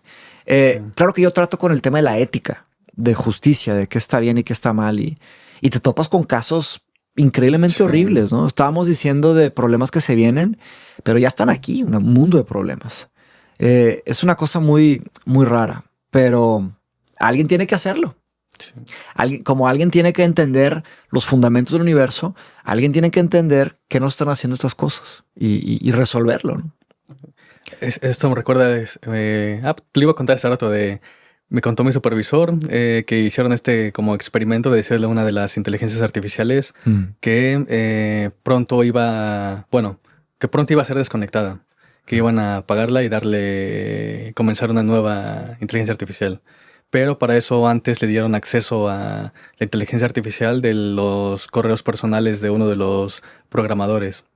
Y curiosamente lo que hizo fue amenazar que si se desconectaba la inteligencia artificial, se revelarían los correos que parecían tener infidelidades. A propósito, fueron infidelidades. Wow. O sea, eso se programó a propósito. Se programó a propósito. Sí, fue a propósito. Sí, un show. Pero es como interesante como también ya está, literal, ya es ética de la inteligencia artificial, ¿no? Como ¿Sí? De cierta manera va a tratar de sobrevivir. Una especie de darwinismo también. Ahora darwinismo de inteligencia artificial, de darwinismo tecnológico. Sí. Pero sigue siendo todo muy programado, muy orquestado. Sí. No, yo no he encontrado por lo menos evidencia en papers así serios que realmente digan, mira, está ese peligro. Le llaman el paperclip problem. El paperclip problem sería que si le asignas a un modelo un objetivo, va a hacer todo lo que pueda para cumplir ese objetivo. Por ejemplo, si le asignas a una fábrica de inteligencia artificial, hazme todos los paperclips que puedas, infinitos. Entonces, la teoría es que esa fábrica va a buscar todo el metal de todo el planeta y va a hacer todo lo que pueda. Va a hacer ejércitos, va a matar gente para conseguir todo el metal para hacer paperclips, que son los clipsitos, ¿no? Pero en realidad esos accesos y esas formas de operar en el mundo todavía están muy, muy en pañales. Pero también esto que tú levantas comprueba que quién sabe, que más adelante, más sofisticadas, igual y traten de hacer esas estrategias maquiavélicas o ¿verdad? Chantajistas. Sí, porque el chantaje es lo interesante, ¿no? Que vino aparentemente de la inteligencia artificial en sí misma. No sé cómo la hayan programado. ¿Cuál ha sido el input? Pero hay que echarle un vistazo. Sí, porque hay mucha inteligencia artificial performativa, que también hay un campo que se llama Foxtomation, que es como Faux, que es en francés, que es falsomatización, que es un problema enorme, que muchísimas de esas empresas, entre ellas Apple, entre ellas Amazon, hacen una performance para que se vea, ¿verdad? Entonces hay un mundo, no estoy diciendo que esta sea, tendríamos que meternos, pero hay casos que con el objetivo de vender o el objetivo de hypear o inflar, ¿verdad? Es lo que me gusta de los campos. Es que, y ahí es el tema, la inteligencia artificial, yo ni la veo como un campo todavía. Sí. Según yo no se puede comparar matemáticas, física con IA, porque IA es mucho de negocio, es negocio, es dinero. Es como el internet, es como una infraestructura. Y donde hay dinero, pues tú sabes, hay engaño, hay abuso, hay de todo, ¿no? Un compañero me decía, puedes ver ahorita nada más él está haciendo, hay varios que están haciendo así startups aquí en Cambridge sobre todo. Cualquier startup, nada más ponle AI y la gente te va a dar ahí todo el dinero ahí. Exactamente. Lo que sea que tú propongas, ponle AI y ahí está. Ahora, este paper que escribiste, ¿cómo te conectaste con los demás escritores? Porque por lo visto les fue muy bien ese paper. Uno de ellos es mi supervisor y otro ex estudiante de mi supervisor, que es profesor en Bolonia. Ellos han sido por sí mi supervisor es el experto en eso. ¿En Brain Anti-Brain? Sí, en general en esto que le llaman fenomenología de cuerdas. Fenomenología de cuerdas, mira. Y Michele es ex estudiante, se puede decir otro hermano académico. También le fue estudiante de mi supervisor, pero ahora es profesor allá. Y pues trabajando con él y otro par de estudiantes en mi departamento, aquí alumnos del mismo supervisor, fue que empezamos a trabajar en estas ideas de tratar de entender de nuevo. Ya lo publicaste aquí Ese sí está publicado, ya está, ¿cómo se llama? Autorizado y todo, ya está en el... ¿Y fue el año pasado, hace 2 años? Fue el 2024. 2024, mira, el año pasado. Qué bien. No, pues increíble, hombre. Sí. No, la verdad, me da muchísimo gusto cómo vas y cómo te está yendo. Pero bueno, vamos a tratar de avanzar un poquito más en el paper. Okay. Perdón, yo insisto en seguirle. Está bien. Yo siento que uno debe ser así. Si de verdad quieres entender algo, es seguir ahí. creo que eso es lo, en general en la vida, ¿no? Ser resiliente en las cosas y si de verdad quieres hacer algo, tratar de hacer lo más posible hasta que lo Seguirle consigas, dando, ¿no? seguirle dando. Sí, entonces, sí, me quedé en que... Nos quedamos en el problema, el ETA problem. Claro, este problema entonces ya no aparece cuando se tienen estos nuevos términos que le llaman correcciones perturbativas, en lugar de otros términos que ellos agregaron para ver la dinámica de las branas y funciona. Entonces es lo bonito. El problema, por ejemplo, uno podría decir, bueno, ¿por qué esto no es un Nobel, no? ¿Por qué si ya lograste reproducir Resolver las esto. cosas y todo, por qué no ya eres súper famoso? Mm. El problema es porque este tipo de planteamientos uno los está poniendo como a mano. Uno está diciendo, ok, en teoría de cuerdas tenemos este tipo de correcciones y este otro tipo de correcciones. ¿Qué pasa si las ponemos nada más aquí? Que estas sean las correcciones que eh, controlan la dinámica de las branas. Lo que uno realmente debería hacer es que estos términos obtenerlos directamente desde Ok. el formalismo, no a mano. Esto que yo digo a mano se le llaman teorías efectivas porque Son como parches, como addendums. ajá, como uno le está poniendo así, o sea, estos términos Agregando. vienen de teoría de cuerdas, que uno Claro. hace estos cálculos y salen estas correcciones, pero todo este conjunto de correcciones como tal así, uno las pone a mano y a ver qué sale. El problema también es que varias de estas correcciones no se sabe si son las únicas. Puede haber Igual le todavía faltan más más. correcciones, pero no tenemos la capacidad computacional de calcularlas todavía. Ese es el Ahora, problema. la sumatoria de esas correcciones en un futuro se puede utilizar para proponer algo desde un inicio nuevo, Sí, más elegante, más esa es la idea, entender la teoría de cuerdas a lo que se le conoce a un nivel no perturbativo. no Ajá, perturbativo, que es donde no se sin necesiten. aproximaciones. Estas correcciones son simplemente cuando aproximas ciertas cosas para que los cálculos, para que puedas hacer cálculos siquiera. Si no, no puedes hacer cálculos. Y ese es el problema. No sabemos cómo entender la teoría de cuerdas desde el punto de vista no perturbativo o sin hacer aproximaciones. Entonces tenemos que aproximar. El problema es que cuando aproximamos hay cosas que todavía no... en principio es una infinita cantidad de correcciones que calcular. Pero lo que uno hace es, ok, son términos pequeños, entonces a partir de cierto nivel cortamos esta serie porque ya son muy pequeños, ya no decimos que contribuyen, entonces a partir de aquí solo consideramos estos términos, pero son aproximaciones. Entonces, realmente la idea es poder entender teoría de cuerdas desde este punto de vista no perturbativo, que tengamos todo el control de la teoría, pero es muy difícil todavía. O sea, literalmente no hay matemáticas para eso todavía, Oh, para wow. entenderlo no perturbativo. Tal vez tú las vas a hacer algún día. Esperemos, sí, sí. Imagínate. Sí. Sí. Y mucha gente lo que está haciendo, porque además de eso, teoría de cuerdas predice, hablando de multiversos, como hablábamos al inicio, 10 a las 600 posibles soluciones o universos. Entonces todavía no. Entonces está no sabemos cuál es el demasiado. nuestro. Entonces, No, es que esa es la idea. Es un reto muy wow. difícil. Y mucha gente por eso ahora está utilizando AI en teoría de cuerdas, porque ese es el punto de inteligencia artificial, ¿no? Que tú tienes un número de datos muy grande, es mucho mejor Se puede procesar. se puede procesar, tienes más información. Entonces es lo que la gente está haciendo, los grupos líderes en Boston, en Cornell, aquí en Cambridge también está Y hay un supercomputador un aquí, colaborador ¿verdad? mío Sí. también es el que está el líder del grupo aquí en Cambridge. Entonces ellos son los que están metiendo AI para entender todos estos posibles universos que predice la teoría de cuerdas, que ya nos pueda decir cuál es el que es el nuestro y eso nos va a decir en principio cuáles son estas correcciones que tenemos que incluir. Entonces, cuando No. eso se sepa, puede ser que una de ese universo, con las correcciones que nosotros consideramos, sea el nuestro Sea el universo. correcto, pero no Y eso sí sería un sabemos. Nobel. por Eso sí ejemplo. sería Nobel. Sí, porque ya mostramos desde teoría de cuerdas que estas correcciones o este setup es el de nuestro universo. Y al lograr eso, ganarían el premio Nobel. ¿Y qué significaría a nivel terrenal? O explica. Sí, O sea, uno que ya conocemos cómo ya funciona el entenderíamos universo desde el inicio, que sí es como lo predice teoría de cuerdas y que es mucho más complejo de lo que pensábamos, ¿no? Que hay todas estas dimensiones adicionales, que hay todo un multiverso, que... 10 a la 60, perdón. ¿Universos o dimensiones? Universos, sí.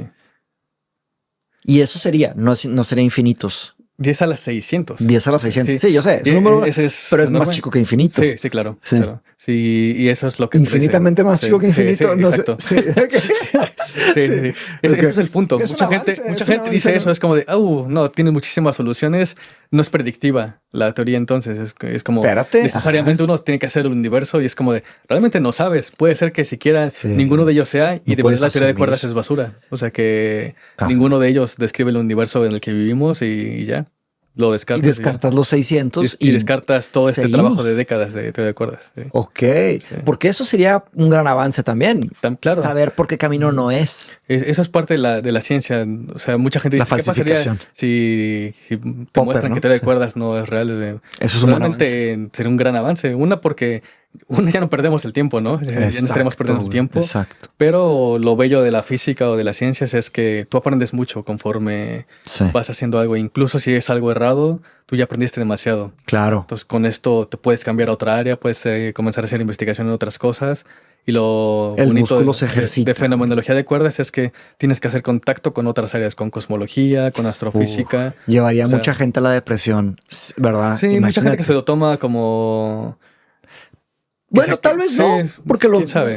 Un buen matemático, un buen físico diría, no, entonces no. Claro, entonces mi vida esa sirvió. es mi postura, es como de, ok, bueno, ya no voy a trabajar por ahí. Exacto, mi vida sirvió para esto. Pero claro, tú eres joven, imagínate tener 80. Sí, claro. No, pero mínimo si tienes 80, al menos sabes que no y te puedes ir en paz. Dices, bueno, le cedo la antorcha a los próximos. Sí. Porque incluso errar es parte de las cosas buenas de la ciencia, que errar no es malo realmente, es como te das cuenta por dónde no ir. Sí, te enseña. Te delinea el camino de cómo describir el universo, ¿no? Sí, todo te puede enseñar. Sí. De hecho, me recordaste la falsificación, la teoría de falsificación de Popper, ¿no?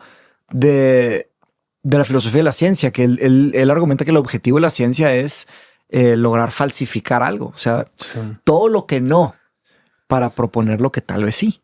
Y luego vemos, ¿no? Bueno, hablando de eso, mucha gente decía que la teoría de cuerdas, mucha gente, hay un libro que se llama Not Even, no recuerdo el nombre, pero es algo así como, no es ni siquiera falseable. O sea, Not even falsifiable. Sí, algo así, o sea, ni siquiera es posible falsificar. Porque esto que te decía, los experimentos en los cuales se podría comprobar teoría de cuerdas, realmente ahora no son posibles. En un futuro, tal vez. Pero es que realmente el problema no es la teoría, el problema es no tenemos la tecnología todavía para hacerlo. Entonces requieren, por ejemplo, si lo quieres hacer desde el punto de vista del colisionador de hadrones, que eso sería una manera, necesitas construir un colisionador del tamaño de la galaxia. De hecho, poder llegar a esas energías. Cuando me hablaste de eso, yo pensé en un colisionador de electrones, ¿cómo? Hadrones. De hadrones del tamaño de la Tierra. Pero luego me dijiste que ni siquiera es eso, es otra categoría. Sí. Pero si fuera de tamaño, sería el tamaño de la galaxia. Si lo haces así, sí podrías ya experimentar con probar teoría de cuerdas porque ya te da las energías que te predicen. Pero, por ejemplo, por eso ya los teóricos de cuerdas, incluyendo mi supervisor y otros colegas, nosotros ya no hacemos, no utilizamos física de partículas ya para tratar de probar cuerdas. Física de partículas. Hacemos cosmología. Y ahora algo que está muy de moda es las ondas gravitacionales. Cuando, por ejemplo, estudiar ondas gravitacionales. Dos agujeros negros interaccionan, son tan masivos que perturban el espacio mismo. Y esta perturbación del espacio, esta vibración, la puedes estudiar. Se puede medir. Hay experimentos ahí. Entonces, por ahí es una de los caminos. ¿Se mide eso con...? Le llaman interferómetros. ¿Interferómetros? Sí, en Estados Unidos hay uno famoso, me parece que es Fermilab. Ya ni siquiera es un telescopio. No, son unos objetos que miden básicamente vibraciones. Vibraciones son muy sensibles. Son experimentos muy complejos porque tienen que deshacerse del ruido de todas las otras señales que ellos están recibiendo. Hacer el análisis de datos de eso es extremadamente complejo. Entonces la parte computacional ahí ya puede ayudar, ¿verdad? En la parte justo para reducir ese ruido uno puede empezar a aplicar eso, ¿no? Discernir qué es una señal de lo que no es realmente la señal que te interesa. ¿Y qué fue lo que dijo Witten, ¿cómo? Witten. Witten, Witten, ¿qué fue lo que dijo que no es un tema de cantidad? Aunque tuviéramos computación infinita, no lo podríamos resolver. Eso fue Bafa. Fue Bafa, sí, perdón. sí. Su alumno. Pues básicamente es como de, no es tanto que la inteligencia artificial nos vaya a resolver la vida como físicos teóricos, Ok. porque nos puede resolver cálculos, ¿no? Hacer cosas por el estilo, pero todavía no está al nivel de la inteligencia de un físico teórico, por ejemplo. El plantearte las preguntas es muchas veces más importante que la respuesta misma, ¿no? Ok. Si no te planteas una buena pregunta, aunque tú tengas un poder infinito para hacer cálculos, Por ahí no ¿qué es. vas a responder? Exactamente. Entonces, imagínate que tú eres el mejor haciendo cálculos en el mundo.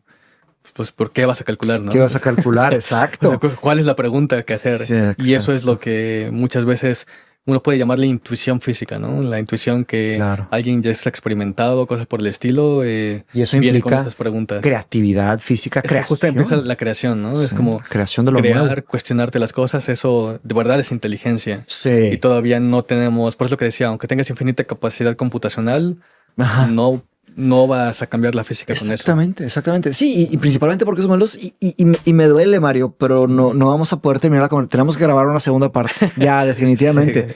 Porque tenemos que retomar muchos temas de aquí. Y quiero ver otra vez todo lo que platicamos, porque hay muchísimo que tomar, pero a lo que voy es precisamente que esos modelos están entrenados con cosas del pasado, con información del pasado. Simplemente son bases y bases y bases de datos y es un tema cuantitativo. Lo que se requiere es un cambio de paradigma cualitativo, que se le ocurra a alguien, un genio, que se le ocurra por dónde va el futuro, el presente de las investigaciones, las preguntas, como bien dices. Sí, qué interesante. Las preguntas es lo fundamental. Sí. Que tengas un profesor, el que se llama Sven Krippendorf, el que está aquí en el departamento utilizando AI. Él es el que dice, de pronto ya con AI vamos a poder responder muchísimas preguntas. Vas a poder preguntarle y te hace 30 papers en un día. Así un paper diario. Wow. O sea, él lo dice, él es el experto. Es como, bueno, puede ser, ¿no? Pero realmente, ¿qué preguntas tan complejas puede resolver? Es otra cosa, ¿no? Tenemos que seguir alimentando los prompts, por lo menos, las condiciones iniciales. Él ya tiene las preguntas. Él tiene las preguntas, él ya las tiene. Que nadie las ha resuelto. Sí, no, son problemas abiertos de la ciencia y también el saber cómo plantear las preguntas muchas veces. Sí.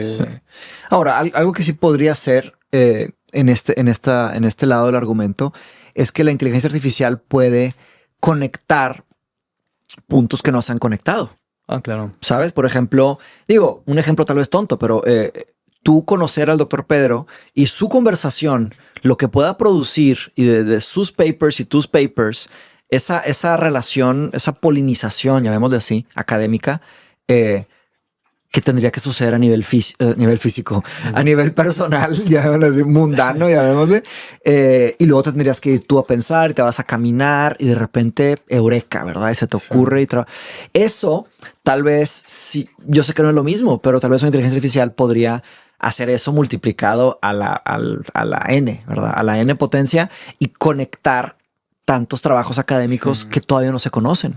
Algo así. Eso sí es muy importante. Eso yo lo veo una herramienta que ya utilizo día a día. Cuando una de las herramientas que más utilizo de AI es ayudarme a encontrar papers, que muchas veces es como de, wow, este paper no lo conocía. Sí. Y a un amigo le pasó que justo le preguntó, no sé, una de estas inteligencias artificiales y le dio un paper que tenía el cálculo que necesitaba.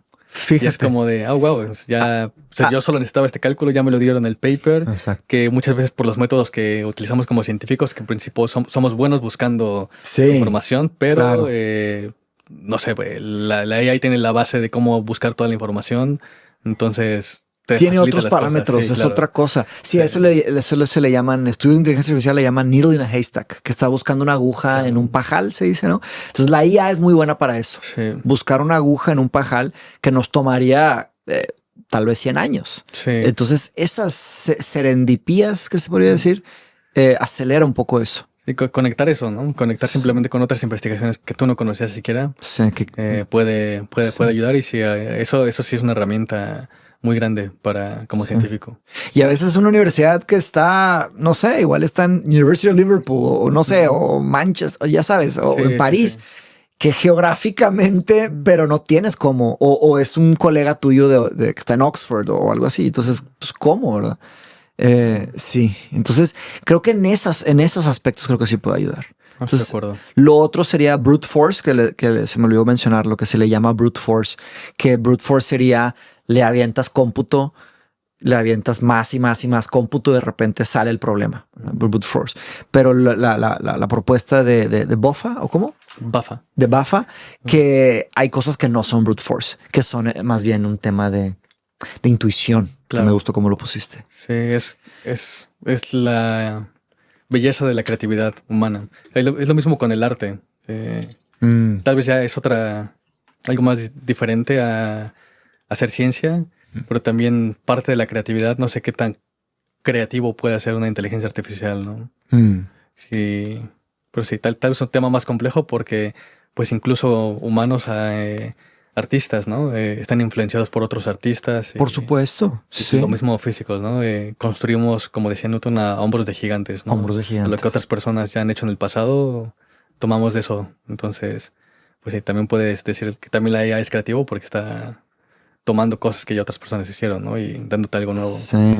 No sé. Sí, pero así como la palabra inteligencia, se me hace que secuestrar la palabra creatividad, ¿verdad? Porque así como bien argumentaste, que estoy de acuerdo contigo, la palabra inteligencia es algo diferente. Se me hace hasta irresponsable llamarle IA, pero fue el término que se quedó, ¿verdad? Entonces, como cuerda, ¿verdad? Igual la palabra cuerda no le hace justicia, pero es la que funciona.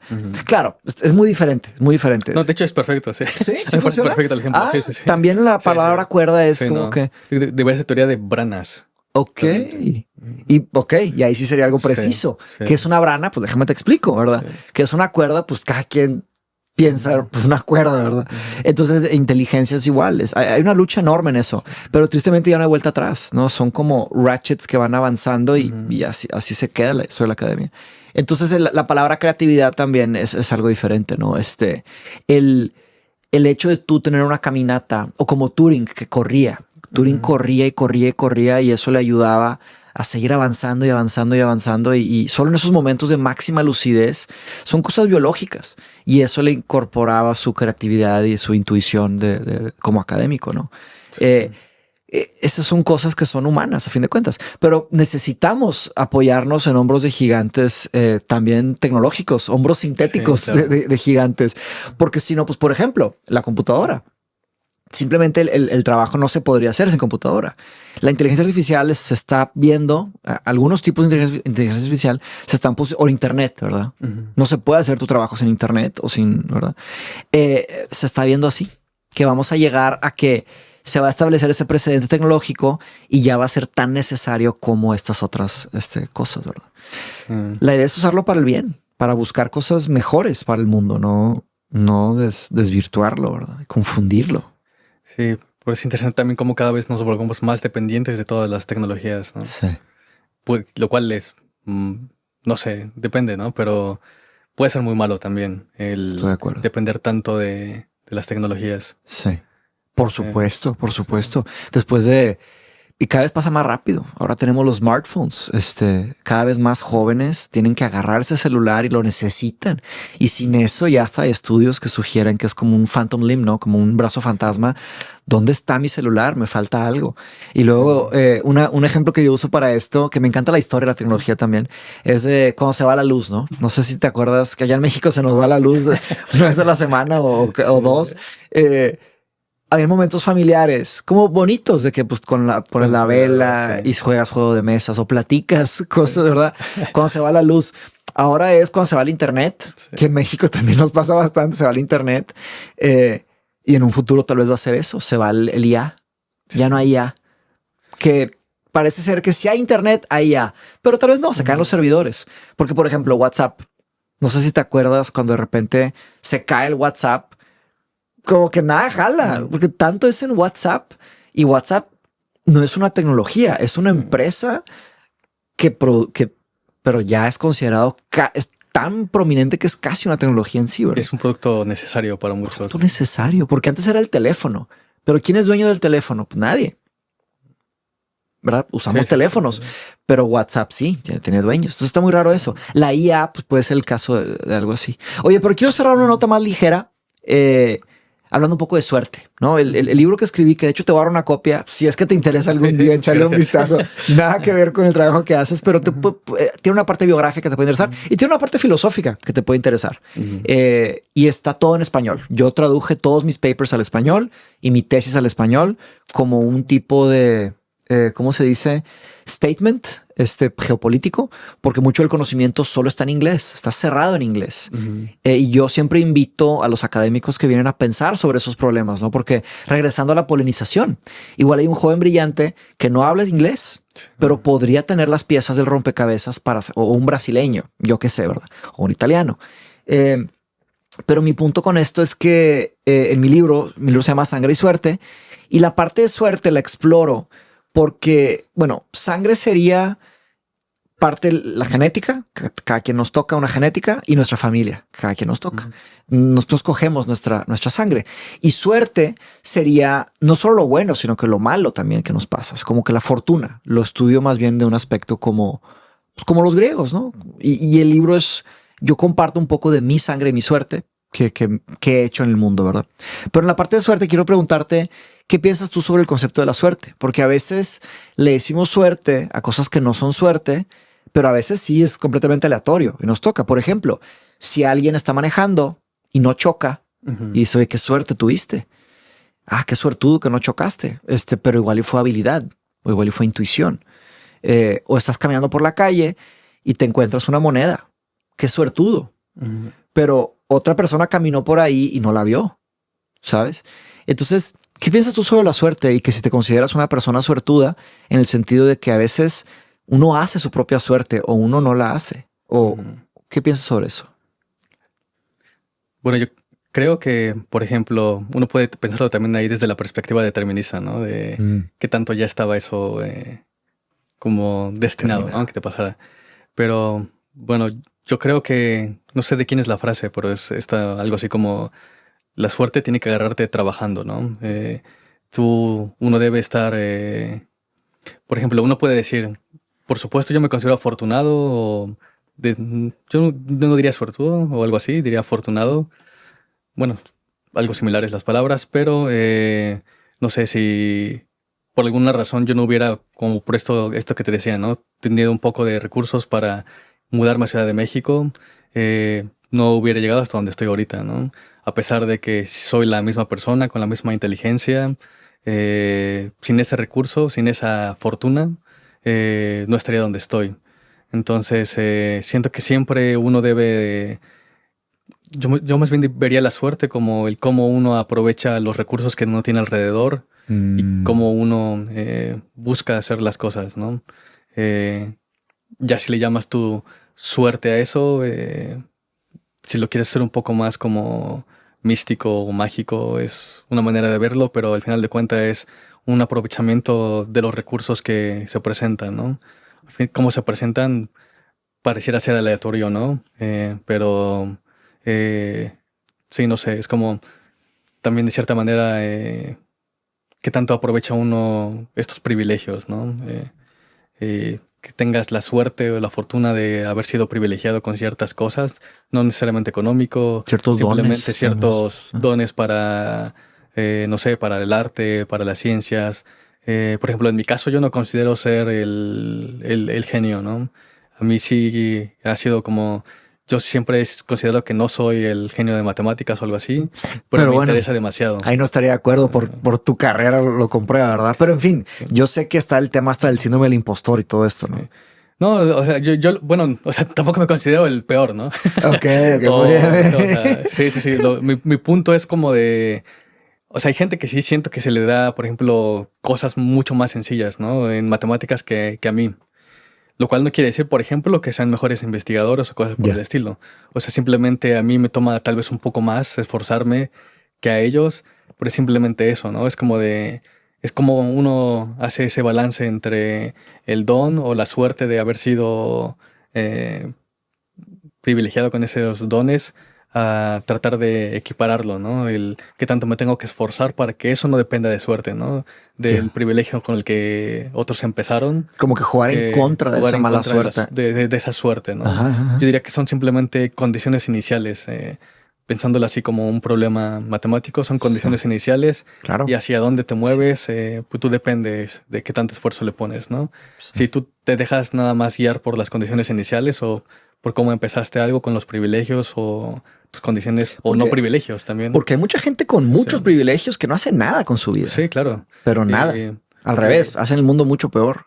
Y es curioso. Algo que a mí me ha dado gusto aquí de Cambridge es que tú ves mucha gente con esos privilegios económicos, por ejemplo, pero que si de verdad están haciendo cosas buenas con esos privilegios. Fíjate. ¿No?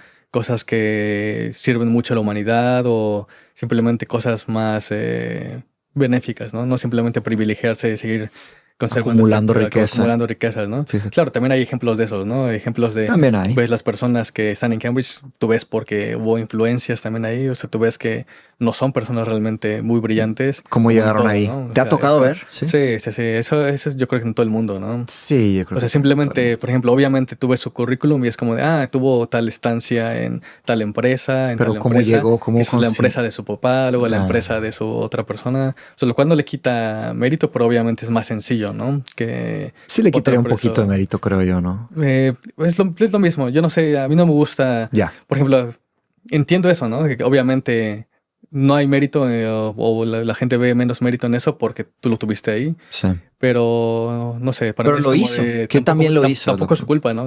Exactamente. Nacer privilegiado es como de tampoco es la culpa de ellos, ¿no? Sí, o sea, pudo haberse quedado jugando videojuegos y sí, pudo haber. O sea, pudo haber gente que no hizo nada. Y es que sí, también conozco mucha gente de eso, ¿no? Que tienen el privilegio y de verdad con todo eso no hacen las cosas. No es como, nada, de verdad es como de vamos, tienes todo ahí porque no lo haces. La base. Sí. Pero, o sea, por eso, pues obviamente podría ser menos meritorio, pero al menos hicieron algo, ¿no?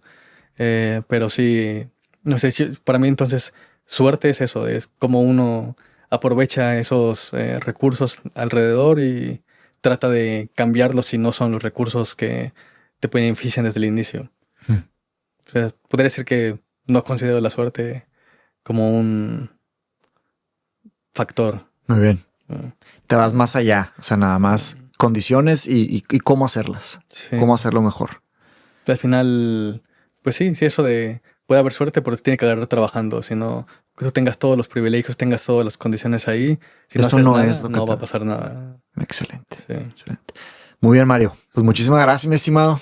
Muchas gracias a ti por la invitación. Muy interesante. Tuve que pararlo, menos de 2 horas, porque la verdad es que pues, tengo una comida. Si no fuera por eso, pues le damos, porque normalmente no tengo ninguna restricción. Luego haremos otro. Muchísimas gracias por venir. Y el paper, la verdad, hay bastante que avanzarle y hay muchos más que podríamos seguir explorando. Fíjate que te quería preguntar una cosa del chat. Ya, ahora sí, la última pregunta, disculpa. Que es, ¿qué libro recomendarías si... yo sé, paper o libro, yo sé que no está así de fácil, pero a alguien que no sabe prácticamente nada a nivel carrera, que quiere empezar a empaparse de teoría de cuerdas? Es una muy buena pregunta. Yo, por ejemplo, de los libros que más me interesó, que de verdad me hizo, esto es lo que quiero entender, fueron libros de Stephen Hawking. Stephen Hawking, ok. Sí, el del universo. Hay varios. Hay varios. El que más me gusta a mí, bueno, el más famoso que tiene es el de A Brief History of the Universe. Sí. Que fueron populares, sí, ¿no? Sí, fueron bestsellers aquí en UK. Es algo muy curioso. Siempre me ha impactado como la ciencia en UK es un bestseller. Sí. O sea que en México ni de broma. Lo cual es la cultura. Mucho. Sí, es la cultura. En México es como de yo a mucha gente le digo estudio física y educación física. No, hombre. Es como empezando. No. Que no, mi estimado. Sí, pero pues son realidades muy diferentes. Son realidades diferentes. También hay mucha injusticia histórica que nos tocó. No es culpa exactamente de la gente, pero sí. Pero podemos cambiar. Ese libro lo recomiendo mucho y lamentablemente ya no conocí a Hawking cuando llegué aquí al departamento. Fue por poco, ¿o no? Sí, un par de años. Sí. Él fundó el departamento de inteligencia artificial. No departamento, el Center for the Future of Intelligence lo fundó Stephen Hawking. Sí. No, también su oficina está en mi departamento y él fundó esa... El Cavendish. Ah, no. De entonces- física teórica. Ah, el de teórica. Está en el departamento de matemáticas, pero está Ya. como el Sí, departamento... porque él fue teórico. Perdón, ya. Tengo mil preguntas, estimado. Y a ver si hacemos una carnita asada, como Vale, quedamos. Sí, sí, sí. Ok. En una me quieres hacer. Sí, en una. Sí, sí. Nos ponemos de acuerdo. Vale. Ok. Sí. Mario, de nuevo, muchísimas gracias. Muchas gracias a ti por la invitación. Ahí nos vemos en el próximo podcast. Muchísimas. Bye, bye. Gracias totales por ver este episodio de Sangre y Suerte. Espero te haya gustado. Si conoces a alguien que le interese este contenido, por favor envíaselo. No olvides de dejar un me gusta y un comentario para el algoritmo. Si quieres estudiar filosofía más formalmente, revisa los links en la descripción de este video. Y espero que encuentres lo que estás buscando. Nos vemos por acá. Fuerte abrazo.